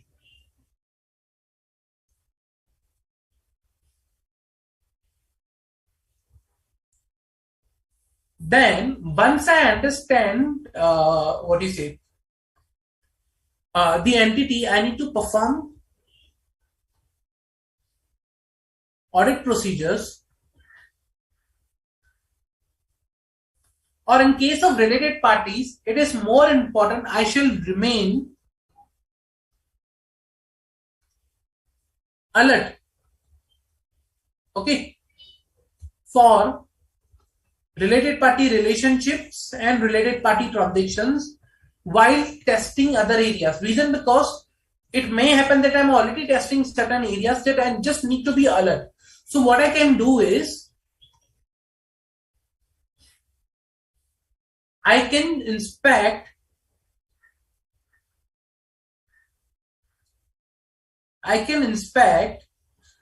the following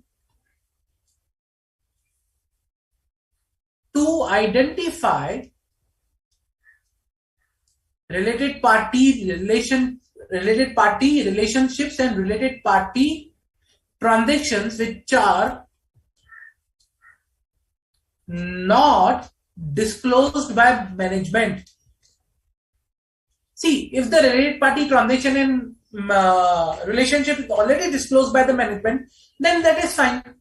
But if there is a related party relationship that has been not clearly identified or disclosed to the auditor, for that I need to perform some procedures. And for that, what I'll do is, I'll inspect certain things like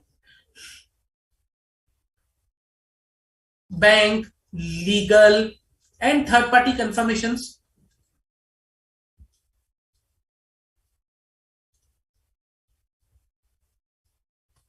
Let's say, for example, a company already disclosed to us that, let's say, A Limited is a related party, but they never provided us any transaction detail of the A Limited.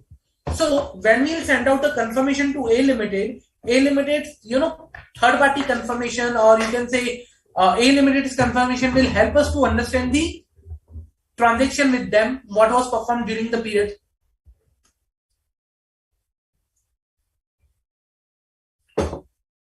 Then minutes of meetings, board meetings, risk committee meetings. Other than, there are various meetings with shareholders, meeting with those charged with governance. Shall review the minutes of meeting to identify the related party transactions which are not disclosed to us. Other records that I will be looking, okay, or I may consider necessary for this particular, identification. So I will check these things to identify whether any related party transaction or relationship is not disclosed to me.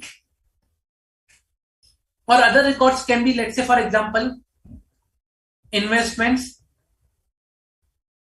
made by company or made by entity. So I'll check investment details. Okay. Then I'll check business combination or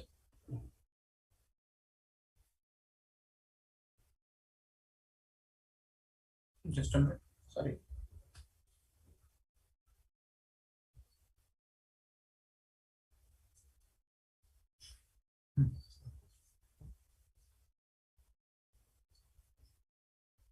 Business combination. You can say some, merger details, merger agreements, or I may check some important contracts.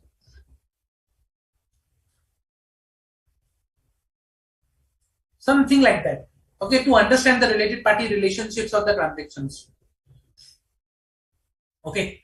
And if I identify significant transaction outside the normal course of business when performing all these procedures or through any other procedure, I am required to go to the management and ask them why, what is the nature of these transactions and what related parties are involved. Okay. Now, and if I'm performing these procedures, I need to share this detail within engagement team. For example, I myself identified A Limited is a related party. Now I need to tell to the team that guys, A Limited is a related party. So whenever you are testing any of the area where you see a transaction with the A Limited, please make sure you report as a related party transaction. So I need to share that information within my team members. So okay, so that they can understand, okay, these are the related parties, or there can be a related party transaction.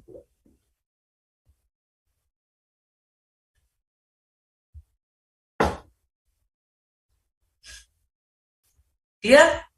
Okay. Now let's say this all did to identify undisclosed related party transactions and relationship. And if I identify an arrangement that was not previously identified by the management, so from this particular thing,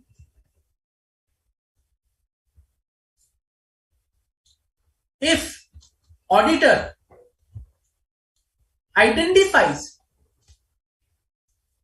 any related party relationship or transaction not disclosed earlier,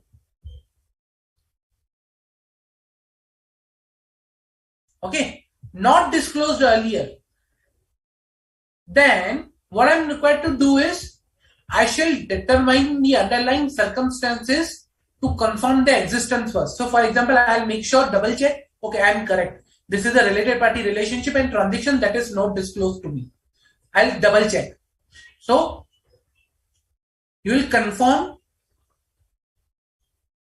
existence. Okay, I'll double check that particular thing. I'll communicate with the other team members. Guys, I have identified something which is not disclosed to us. So communicate with other team members, because it may happen there is one leg of transaction is sitting in my area, one leg of transaction is sitting in someone else's area. So I need to communicate to the team member. Okay, I'll request management to identify all transactions with newly identified related party. So I have new identified related party which was not disclosed to us. So I'll go to the management. Okay, now it's your turn to tell me that first of all, what all transactions you have entered with this related party that you have not disclosed to me. Okay. Number two, why entities controls did not identify this related party relationship or failed to identify this related party relationship. Why entities control failed to identify this related party relationship? Okay, I'll understand. I'll inquire with management. Okay, why entities control failed to identify related party relationship means these controls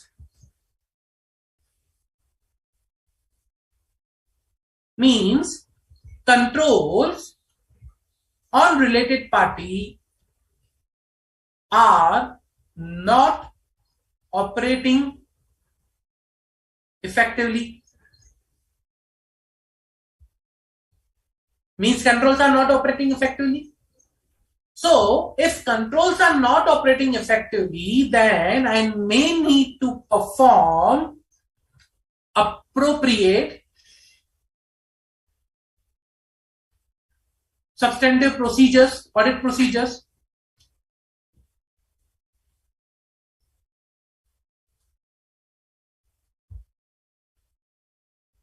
Okay, I'll perform substantive audit procedures to identify relationship with this new significant related party, and any other significant related party transaction is already there. Okay, I'll reconsider the risk with related party relationship and transaction, because till now I was relying upon what management disclosed to me, but now I identified that management is not appropriate. Management is not doing their work appropriately. Management is not disclosing appropriately.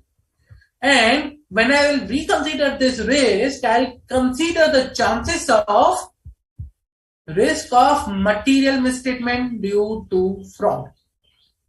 Reason, because whether management intentionally hid those related party relationship or transactions, is there any relationship of fraud in this? So I'll consider the fraud risk over here.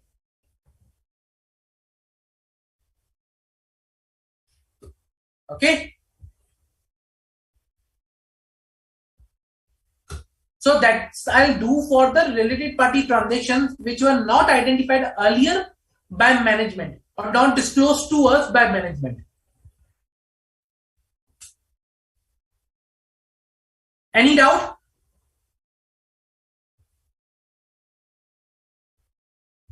Any doubt, guys?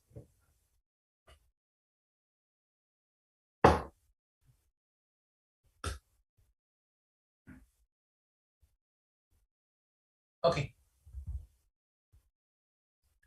Now, if let's say for example there is a related party transaction that is disclosed, this was one which is not disclosed by management. Okay. But what if there is a related party transaction already disclosed by the management? What you will do? Now, as I said, there could be a related party transaction that is already disclosed by the management. Okay. Now, this can be within the normal entity's course of business, or it can be outside the course of business.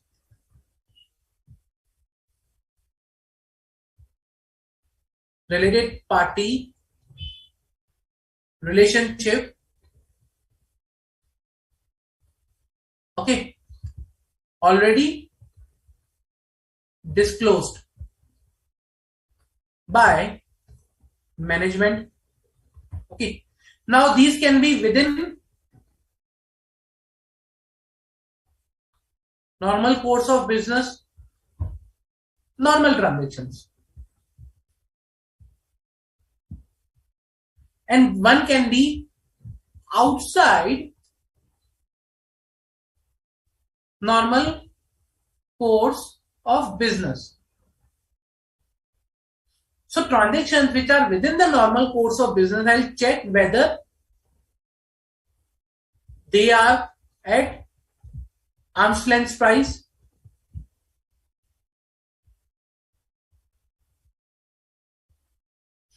okay, and I'll test these transactions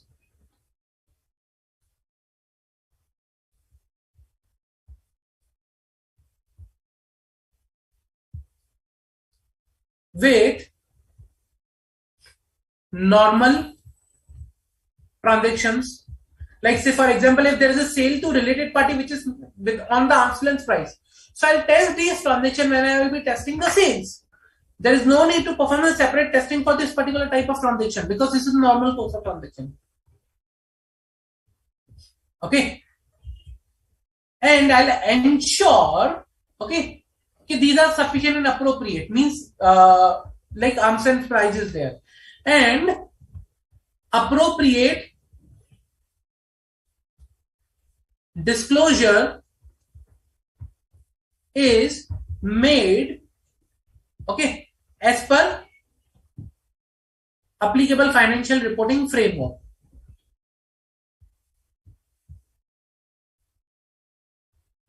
Appropriate disclosure is made as per the applicable financial reporting framework Also, I will analyze whether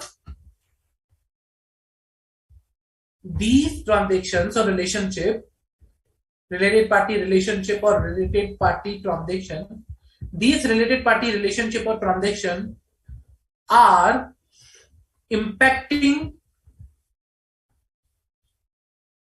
achievement of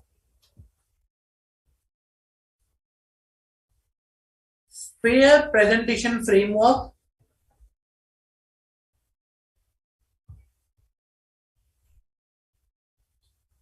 and compliance framework.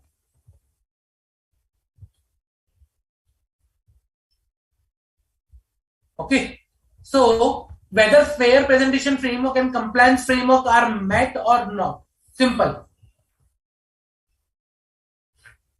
Okay, this will be the normal course of business transaction. Now let's come to the outside of normal course of business. These are very critical one. So first of all, for these transactions, I need to inspect the underlying agreement or contract. Okay, to understand the business rationale behind these transactions, because these are outside the normal course of business. These are not a recurring one. Let's say, for example, major division sold out to a related party. So on a daily basis, I do not sell my divisions to related party. This is one of the transactions. So I need to understand the business rationale. Okay. Terms of transactions. Okay. Accounting of transaction.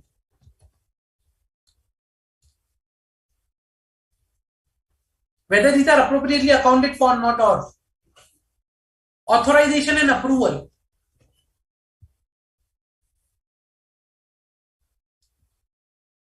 Who approved the transaction? Whether approved as per the applicable law. Let's say if there is a requirement in the Companies Act, before before entering into the related party transaction, it should be approved by the shareholder through general or special resolution. Then whether that has been met or not. So I'll analyze all these things and I'll understand whether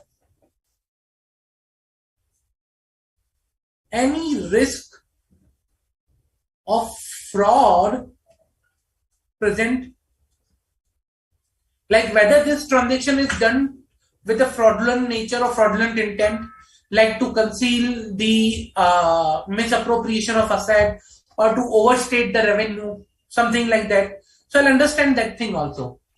And then once I'll understand that thing, then what I'll do is I'll gather evidence.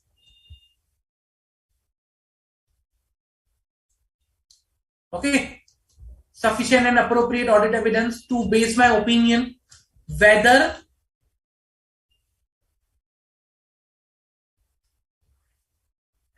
fair presentation framework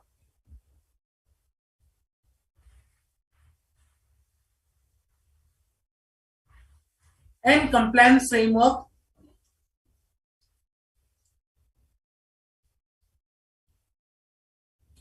are complied. Plus, I'll ensure appropriate presentation and disclosure as per financial reporting framework. Simple.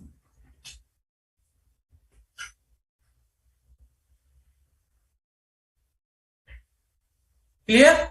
This is what I do with respect to the related party. Related party relationship, related party transaction.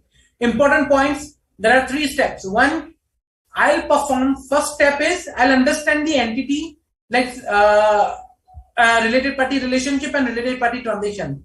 So I'll understand the entities, related party relationship and transaction, that is application of SA 315. Then I'll perform some procedures, audit procedures. I'll remain alert that to identify whether any undisclosed related party transaction is there or not. Okay, and if I identify that, I will confirm the existence, I'll double check, I'll communicate with other team members, I'll request management to identify all related party transactions with them. Why entities control did not identify that, I'll reconsider the risk with the related party. I'll also assess risk of material misstatement due to fraud. If controls have not identified, mean controls are not operating effectively, I'll perform additional and appropriate substantive audit procedures to gather more evidence for undisclosed related parties.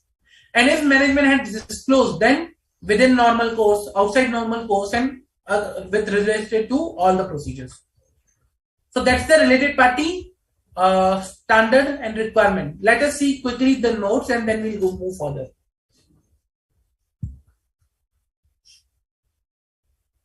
So, objective, first of all, the scope. Scope is a related party relationship and transaction. Auditor's objective is to understand the related entities, understanding of related party relationship and transaction, recognize fraud risk factors, okay, from any related party relationship transaction, conclude whether the financial statement affected by those relationship and transaction achieve a fair presentation, are not misleading, fair presentation framework and compliance framework. Whether the applicable financial reporting framework establishes related party requirement, obtain sufficient and appropriate audit evidence whether the party relationships and transactions have been appropriately identified and accounted for and disclosed in the financial statement. Okay, that's the responsibility or objective of the auditor.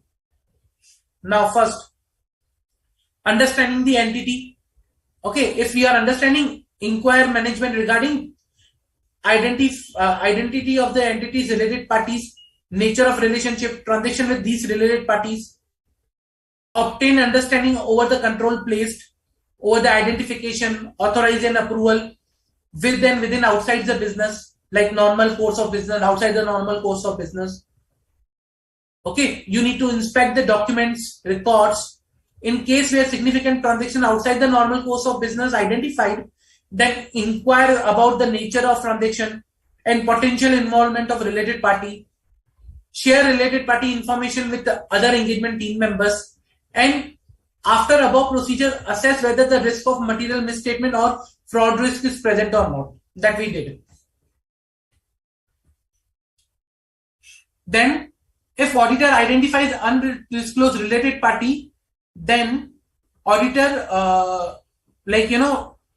then auditor needs to communicate with the whole engagement team, request management to identify all transactions with newly identified related parties, inquire as to why entities control over related party relationship and transaction failed, perform substantive audit procedures because the control have failed, they are not effective, reconsider the risk, and if non-disclosure by management appears intentional, then assess the fraud risk. Then what you need to do is entities related party transaction. Sorry.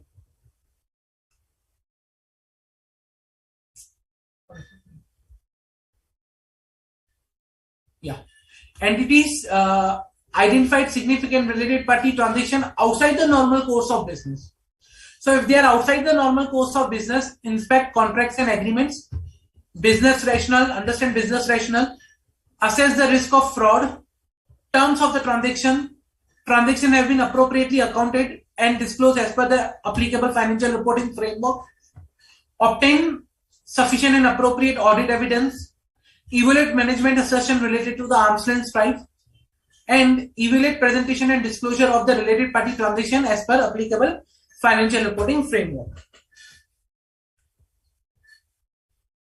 That is with respect to the outside normal course of business. And then obtain written representation whether the management has disclosed the identity of the entities related party relationship and transaction, about what they are aware of, and they have appropriately accounted and documented disclosed all the related party relationship and transactions.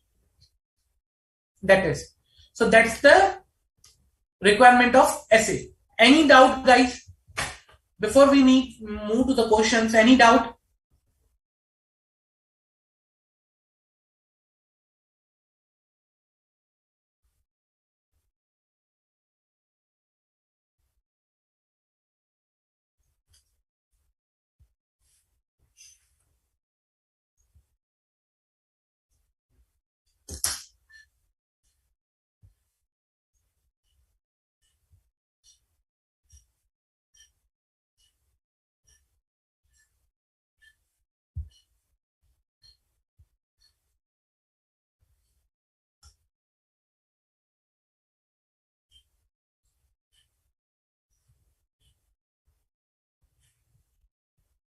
Any doubt, guys?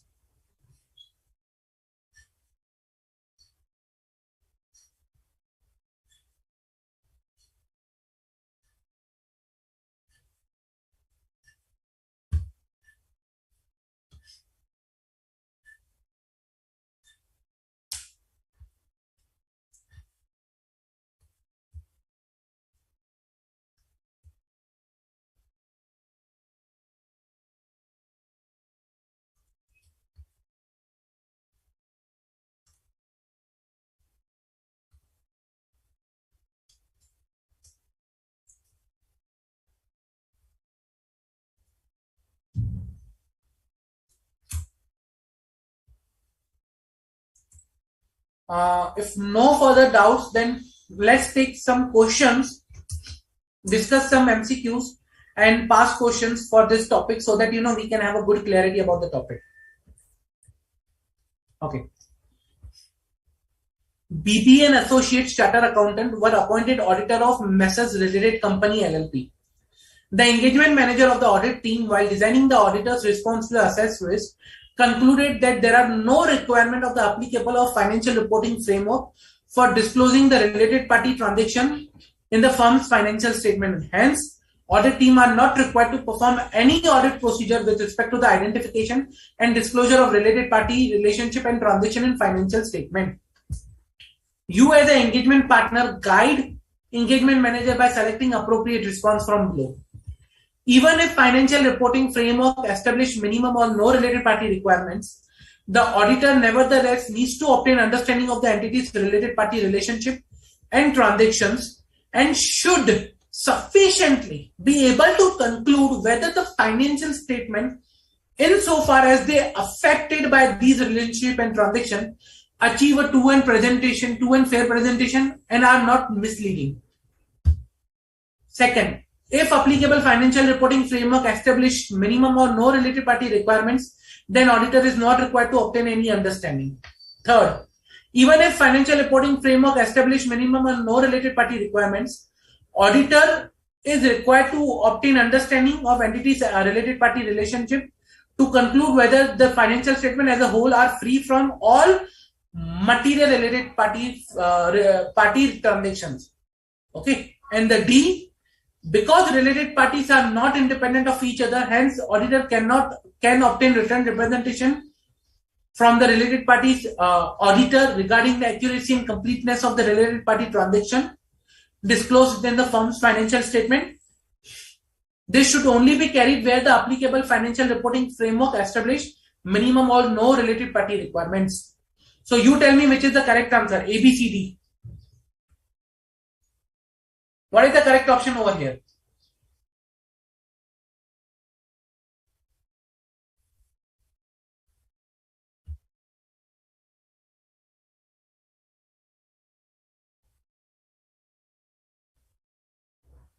Come on, guys. What is the correct option? Pretty easy.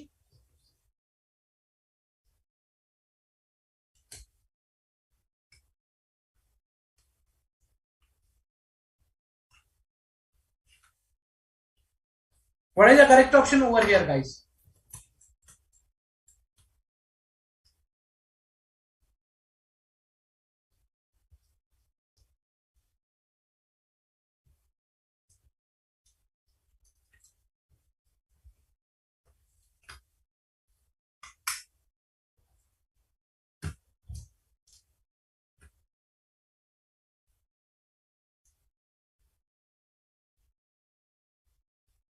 Pretty easy. We have just now discussed.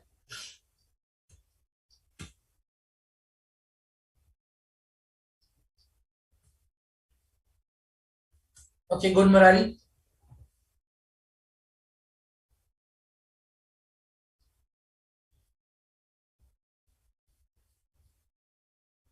Come on, guys. I'm waiting for your answer.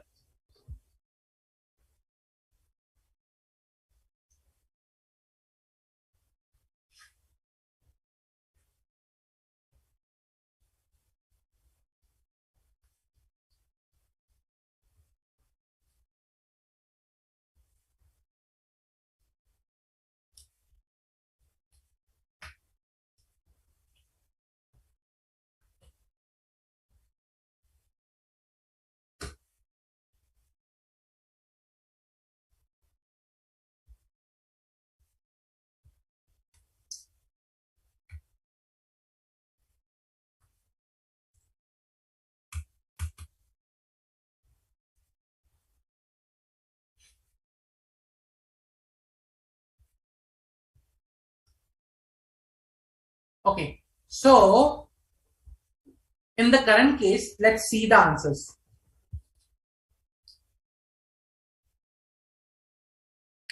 Even if applicable, so let's evaluate one by one from below. Because related parties are not independent of each other statement, no point in doing that. So this is wrong. Even if the financial reporting framework establishes minimal or no related party requirements, the auditor needs to obtain understanding of the entity's related party relationship and transaction and should sufficiently be able to conclude whether the financial statement as a whole are free from all material related party transactions. Our job is not to free the financial statement from all material related party transactions. So here we are not required to, prepare a financial statement that should be free from material related party transactions. No, financial statement can have related party transaction, but the point is they should achieve true and fair presentation, and they should not be misleading after having related party transactions. So C is wrong. On the same line, B is also wrong. So the A is that there should be related party transaction, but they should not be, there should not be an impact on true and fair presentation, and they should not be misleading. Means after having related party transactions, my financial statement should achieve true and fair presentation and should not be misleading. That is the understanding I should have, or that is the understanding of the entity's related party relationship I should obtain. So A is the correct answer, not C. Clear? Okay. Let me discuss one more question which was asked in November exam, November 20. Very important question. Okay. Let us discuss that also, because that will give us some clarity about the topic.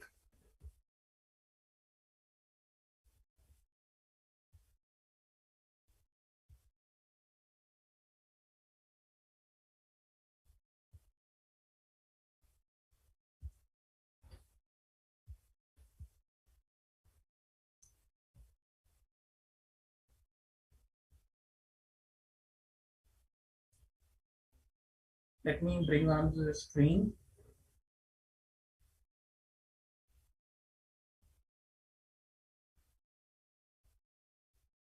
Okay.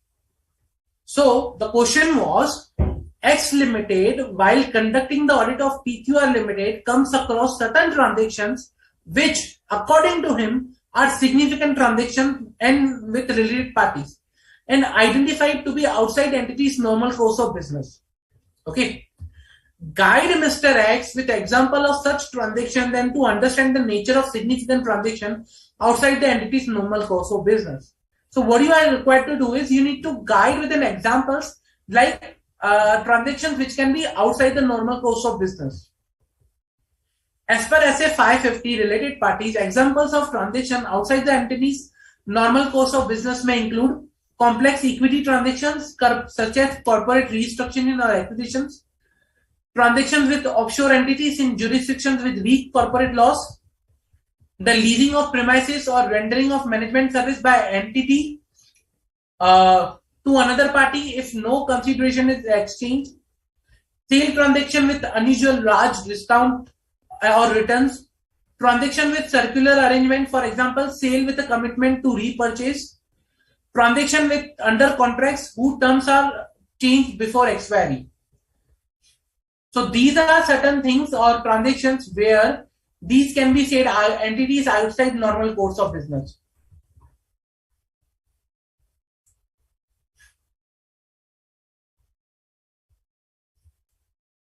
Clear?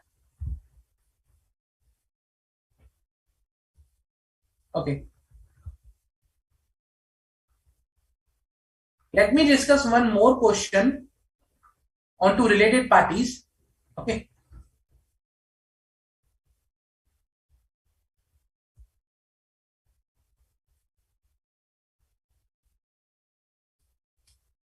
So this question has 2 points, but I will be discussing one of the area which is related to the related party, not the other one.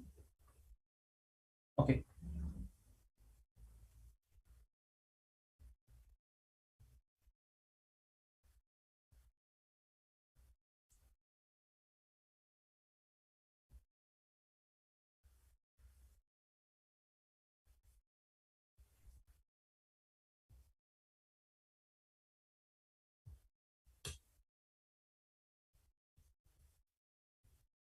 Just a minute, let me bring it on my screen.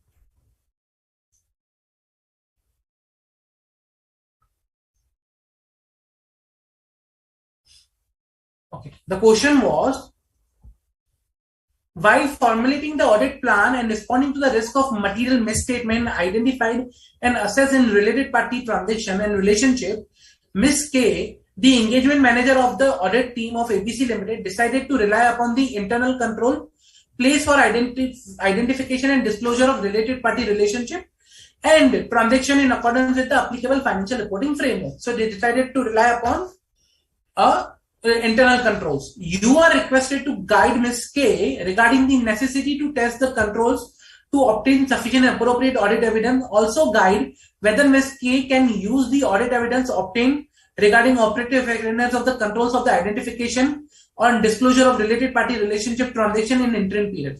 So this is related to my two levels. So this particular question deals with SA 550 plus SA 330. So this will enhance understanding on the both of the topics. Okay. So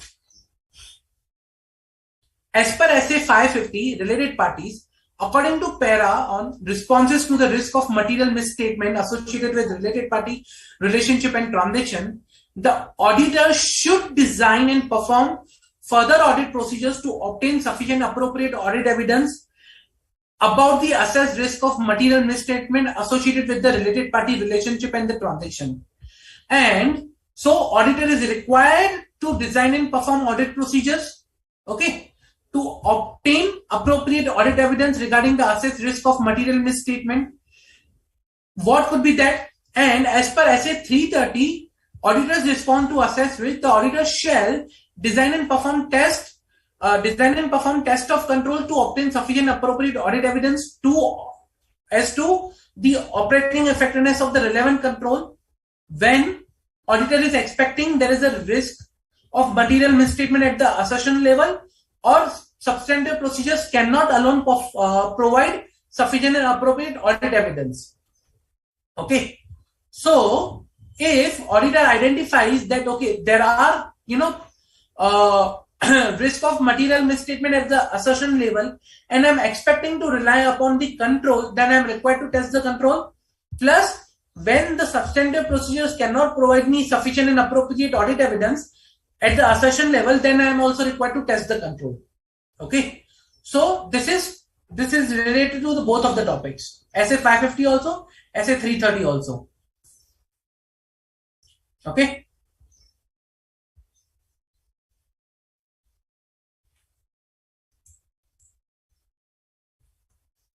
Any doubt with respect to this question?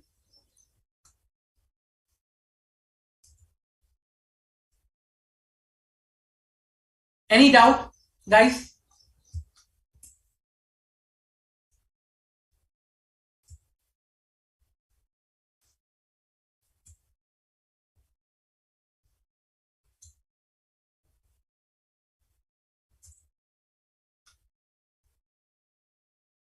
Okay.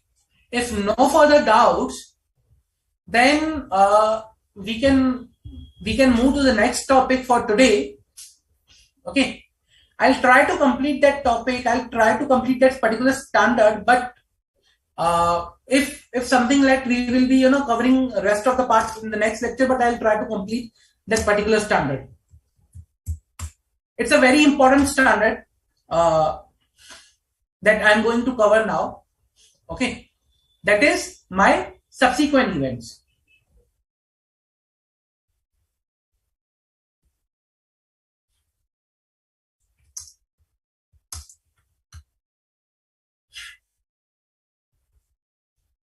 Okay, let us understand. So, scope of this particular standard. Now, the standard says that auditor's responsibility relating to the subsequent events in the audit of financial statement. Now, before I proceed further on to this standard, we need to understand what is the subsequent event that we are talking about. What are those events? Okay. So that, we can have understanding what are the subsequent event and what are the those events that we are talking. Now, subsequent events are events occurring between the date of financial statement and the date of auditor's report, and the facts that are known to the auditor after the date of auditor reports. Okay. So, if I have to summarize,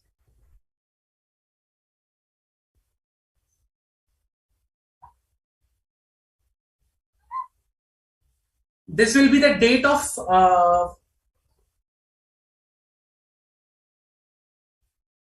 finalization of financial statement.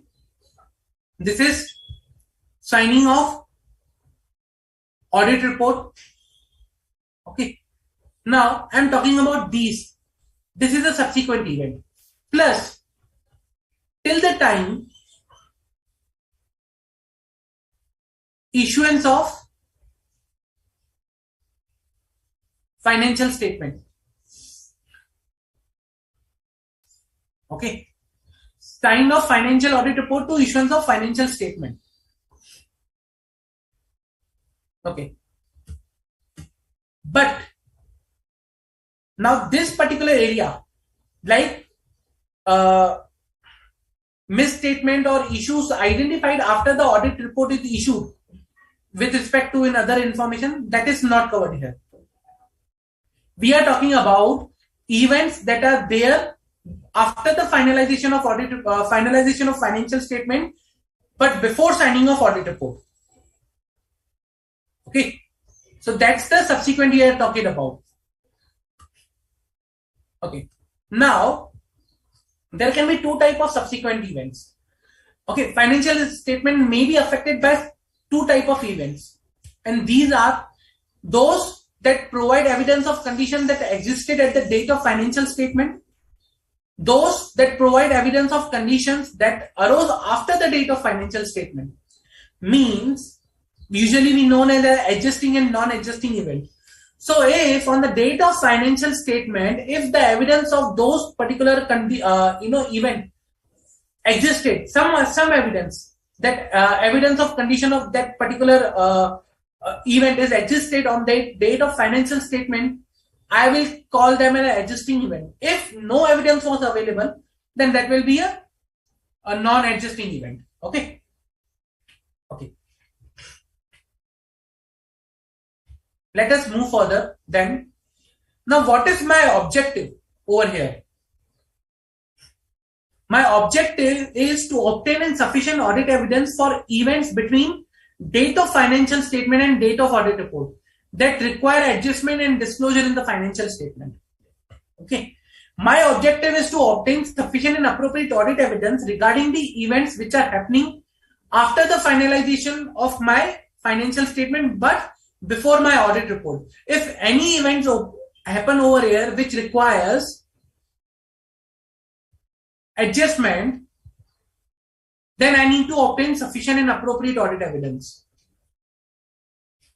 Second, whether the above events are appropriately reflected in the financial statement, and I need to respond appropriately to the facts after date of audit report that could had changed the original audit report if known earlier. So, after audit report, if I identify any event that could change my audit report, then I need to respond to them. Okay, I need to respond to those events. No need to adjust in the financial statement, but I need to respond to those events, and we will see how we can respond to those events. Okay.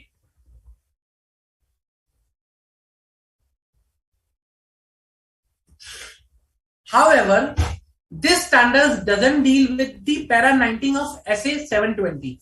Means any misstatement that is identified after issue of audit report in other information, that is not dealt here. So if you are identifying any misstatement in the other information after issuing audit report, that is not covered here. Okay. So let's talk about events between the date of financial reporting and date of audit report.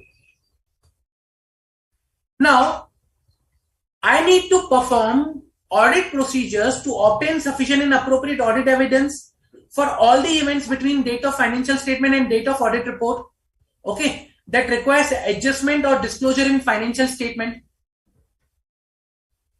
So I need to obtain sufficient and appropriate audit evidence for the events that are happening between my financial statement date and audit report date. Okay. However, I'm not expected to perform additional audit procedures on matters which previously I have already applied audit procedures and I'm having sufficient and appropriate conclusions. So I'm not required to, auditor is not expected to perform additional audit procedures on areas where already testing is done and satisfactory conclusions have been obtained. Okay. Now, with respect to these events, what I'm required to do is, I'm required to obtain understanding of any procedure management has established to ensure that the subsequent events are identified. First, I'll understand what management is doing. Then, I'll inquire with management and those charged with governance as to whether they have identified any subsequent event that have occurred which might affect the financial statement. So I'll ask management, have you identified any such event which could affect or which could impact my financial statement or audit report, okay, which have occurred after the date of finalization of audit report, date of finalization of financial statement, but before the audit report date?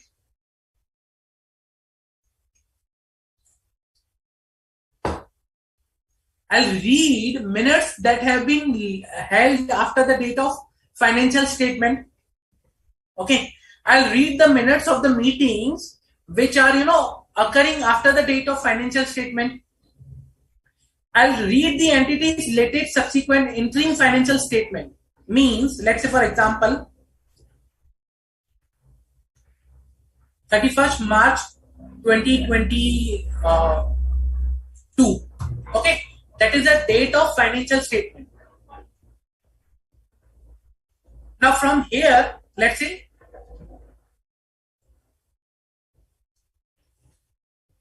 30/6/2022.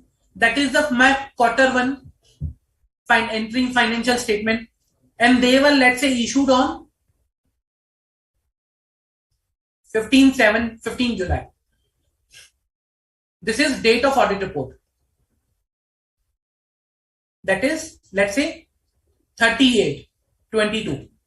Now, I will read these financial statement quarter one for FY 22-23 to understand, are there any events which are falling under this period and which could impact my financial statement and my audit report. So I'll read the interim financial statement of the latest quarter which are available. Okay.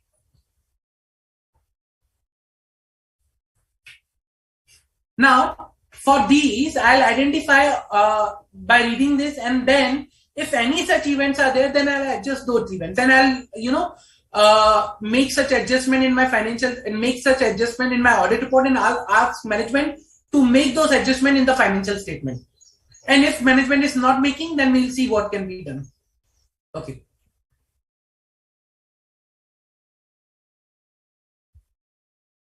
Then, events after date of audit report but before issuance of financial statement. Auditor has no obligation to perform any procedure regarding the FS after the date of audit report.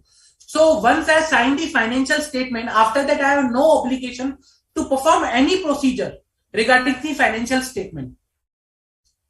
If any material fact has become known to the auditor, then I need to discuss that matter with the management. Okay. I need to determine whether financial statement needs amendment. I need to inquire how management intended to address this matter in financial statement. And if management amends the financial statement, I need to carry out the audit procedure necessary in the circumstances on the amended financial statement and on the amended area. Okay. And I need to perform procedures and date the audit report again. I need to perform the procedures that, okay, with respect to the amended areas, I need to issue audit report again. I need to date the audit report again. I need to provide a new auditor's report on the amended financial statement. Now, when the law or applicable financial reporting framework does not prohibit management from restricting the amendment on the financial statement, or those charged with governance from approving the amended financial statement due to subsequent event. Okay. Or you can say when law does not, law does not restrict the amendments in the financial statement, then I need to amend auditor's report to include an additional date restricted that date that the financial statements were amended on this particular date and my audit report has been amended on this particular date. I need to provide new or amended audit report that includes a statement in the EOM or OM paragraph. If management not required to issue amended financial statement, then I am not required to provide an additional or amended or new audit report. Okay, so that depends upon whether the financial management is required to issue any financial statement, new or new financial statement. If yes, then I am required to date audit report newly, and I need to issue new audit report and need to mention also about the previous audit report that okay, there was a previous audit report. Now this is a new audit report because management has changed the financial statement or management has revised the financial statement. If auditors believe that the financial statement were required to be amended and they were not amended by management, then if audit report is not issued, then modify the opinion.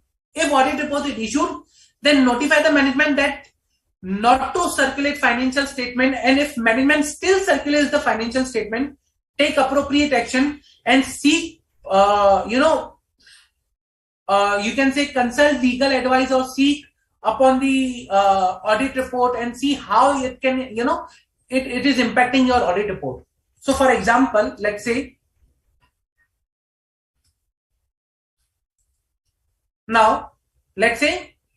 if law does not permit or if law does not restrict rather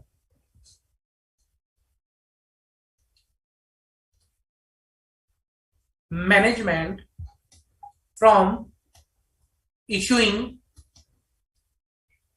new FS, then what I'm required to do is, if the law does not restrict management, okay,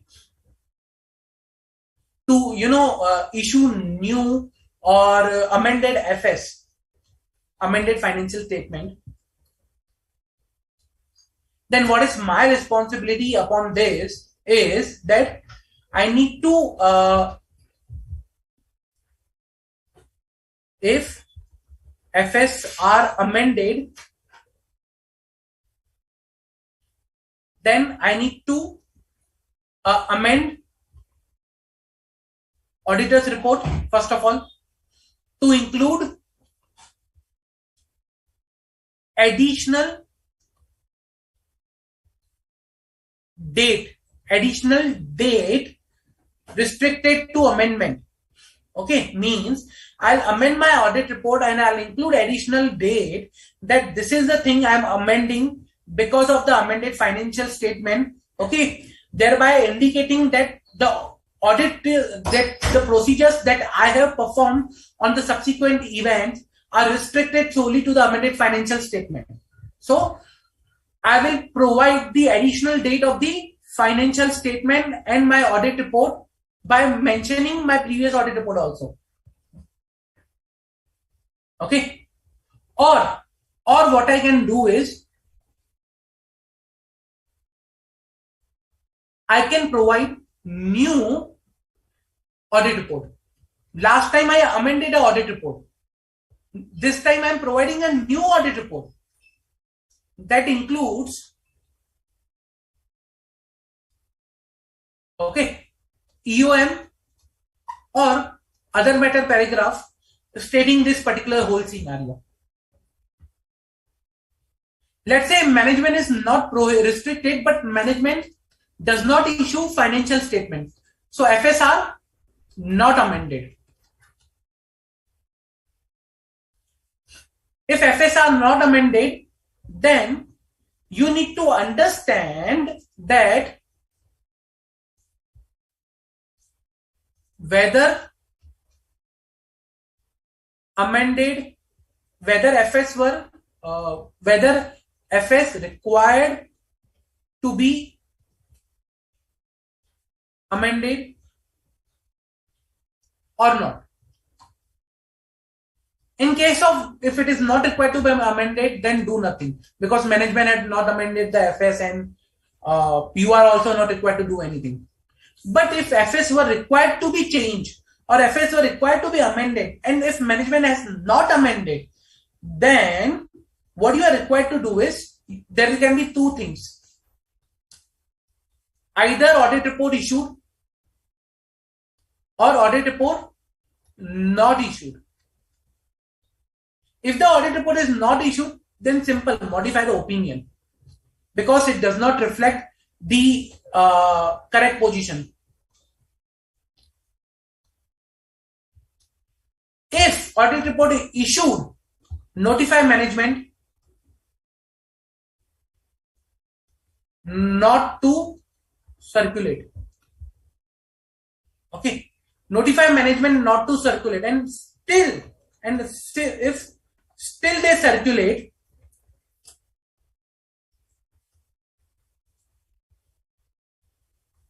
then seek legal advice. Okay, that what should be done in this scenario. Okay, this is how you are required to do when law does not restrict management from amending the FS. I'm talking about events after audit report, okay, is issued. Clear? Now let's come to the events after date of audit report, after issue of financial statement. Here, issue of financial statement was pending, means before issue of financial statement. Now I will be talking about even financial statement are also issued. So auditor has no obligation to perform any procedures regarding the FX after the date of audit report, same like my before issue of financial statement. Now if any material facts becomes known to the auditor, then discuss with management, determine whether financial statement need amendment, inquire how management intend to report in the financial statement. Okay, if management amends the financial statement, carry out the necessary procedures to check the amendments and review the steps taken by management to ensure that anyone in receipt of the previous financial statement and audit report is thereon informed about the situation. This is new. Earlier financial statement were not issued, so I was not bothered about informing the people, but now management needs to inform the people who received the previous financial statement that we are amending the financial statement. Okay, and the same, you need to perform all the procedures like you perform, like we discussed earlier, that if that is amended financial statement, then you can new auditor's report or amend the amended audit report. If management not required to update the FS, then follow these same steps. Like if management is not updating the financial statement, then consider whether they were required to be updated or not. If yes, then management then they consider whether the audit opinion is issued or not. If issued, seek legal advice, like this way. But all procedures same. Clear?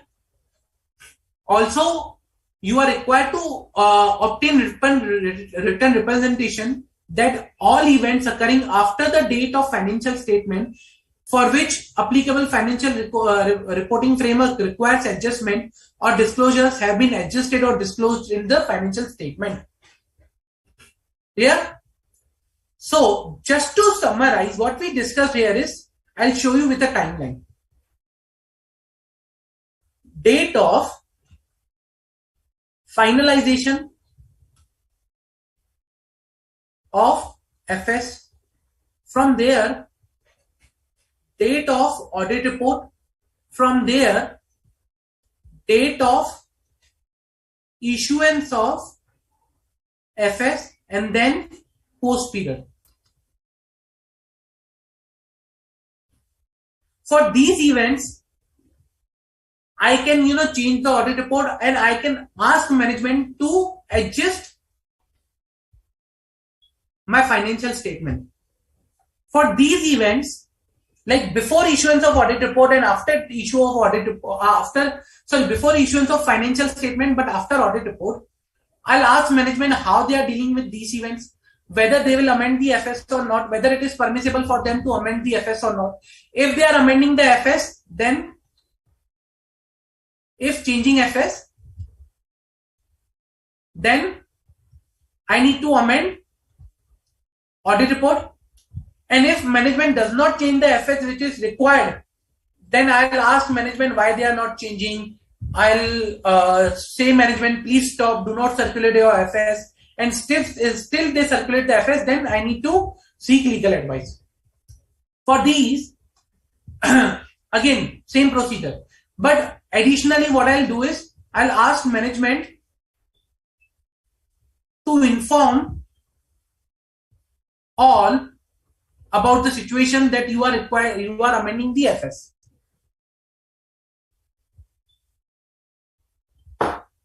Clear? Any doubt, guys, with respect to this particular standard? Pretty simple, nothing difficult. SA 560 subsequent events. So we were discussing about the subsequent events over here. Any doubt, guys? Any doubt?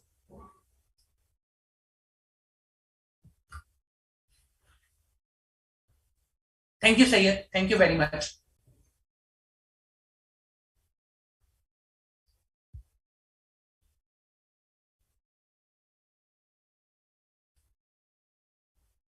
Any doubt, guys? Pretty much easy standard.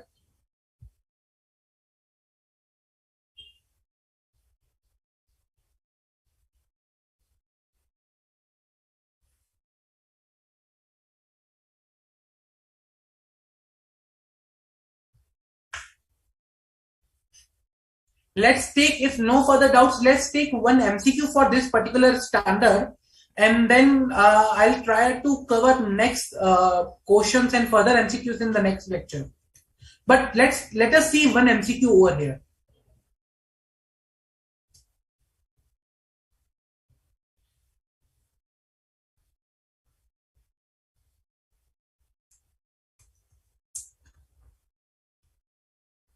Okay. After signing the audit report of ABC Limited for FY 2021, but before issuance of financial statement by the management, the auditor of ABC Limited identified the management misappropriated the loan funds raised by them for expansion and by transferring them into their subsidiaries. As a result, there was a breach of a loan covenant, because of which the consortium of banks decided to revoke the loan facility of ABC Limited and issued a demand notice for immediate payment of all the outstanding amount. Auditors of ABC Limited were not able to identify the issue earlier because of the falsification of bank's document by the management. The loan amount was material to the financial statement as a whole. If this information was available to auditor before signing the audit report, then the auditor would have qualified his opinion. Moreover, after identifying this information, the auditor required with the management as to why this information was kept hidden and requested management to amend the financial statement by disclosing the breach of covenant and appropriately as per the applicable financial reporting framework. However, management contended that once the audit report is signed by the auditor, then auditor cannot inquire with the management for any matter, or nor he can amend the audit report. Now, auditor has approached to you for his legal advice. So here the audit report is signed already. Okay. AR is signed.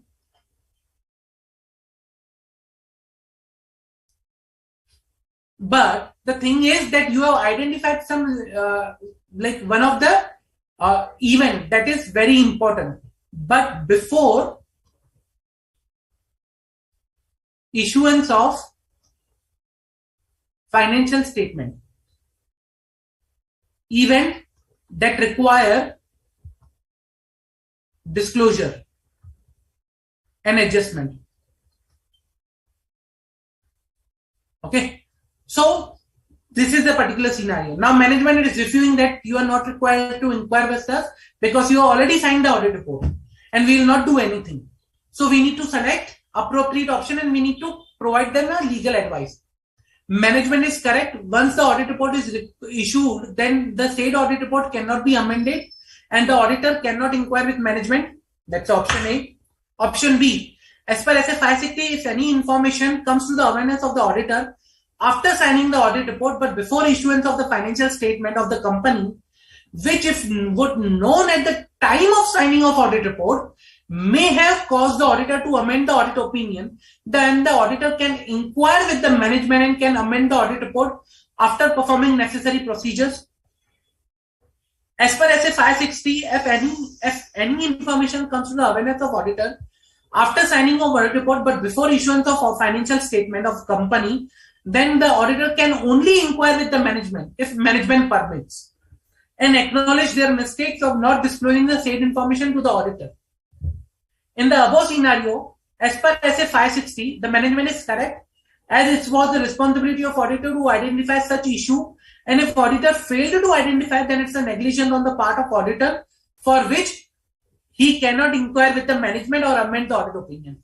So you need to identify what is the correct option over here. A, B, C, D.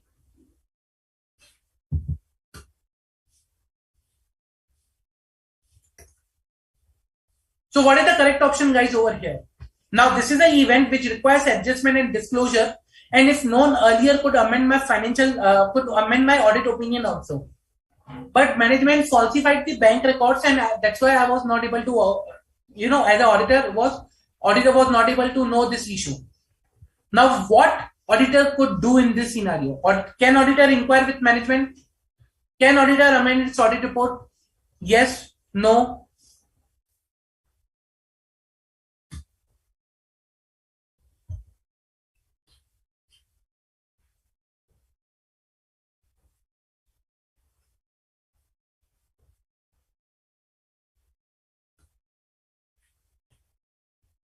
So let us see. Let us go back and see the notes once for this particular scenario. Event after date of audit report but before issuance of FS.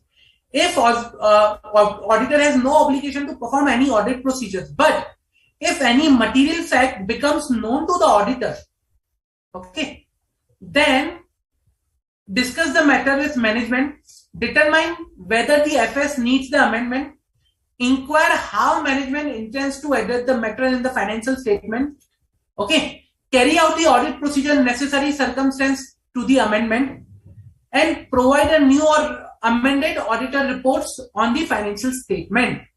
So if this particular information is requires an changes, if known earlier could change your audit report, then you could inquire with the management and you can amend the audit report also.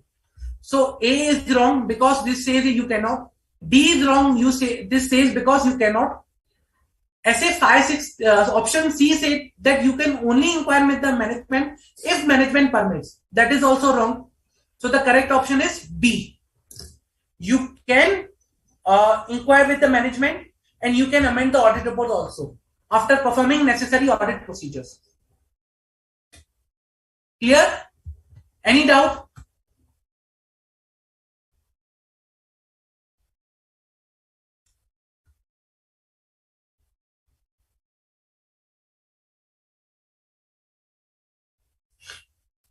So, any doubt, guys, with respect to this topic or any topic that we discussed today? I request everyone, please read after the lecture. Okay, please go and revisit these topics. Read these topics. It's very important for you. once I discuss over here, so that you can, once after you will read, after discussion over here, you will get more understanding. Okay. So I suggest please read this topic after the lecture. It's very important.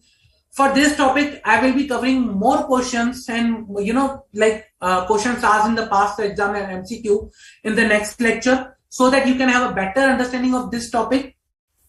Also, please read the next standards 500 series and the 600 series that I will be discussing in the next lecture. Okay, so that you can have a good understanding, and don't hesitate to ask any question that you have, no matter how much silly it is.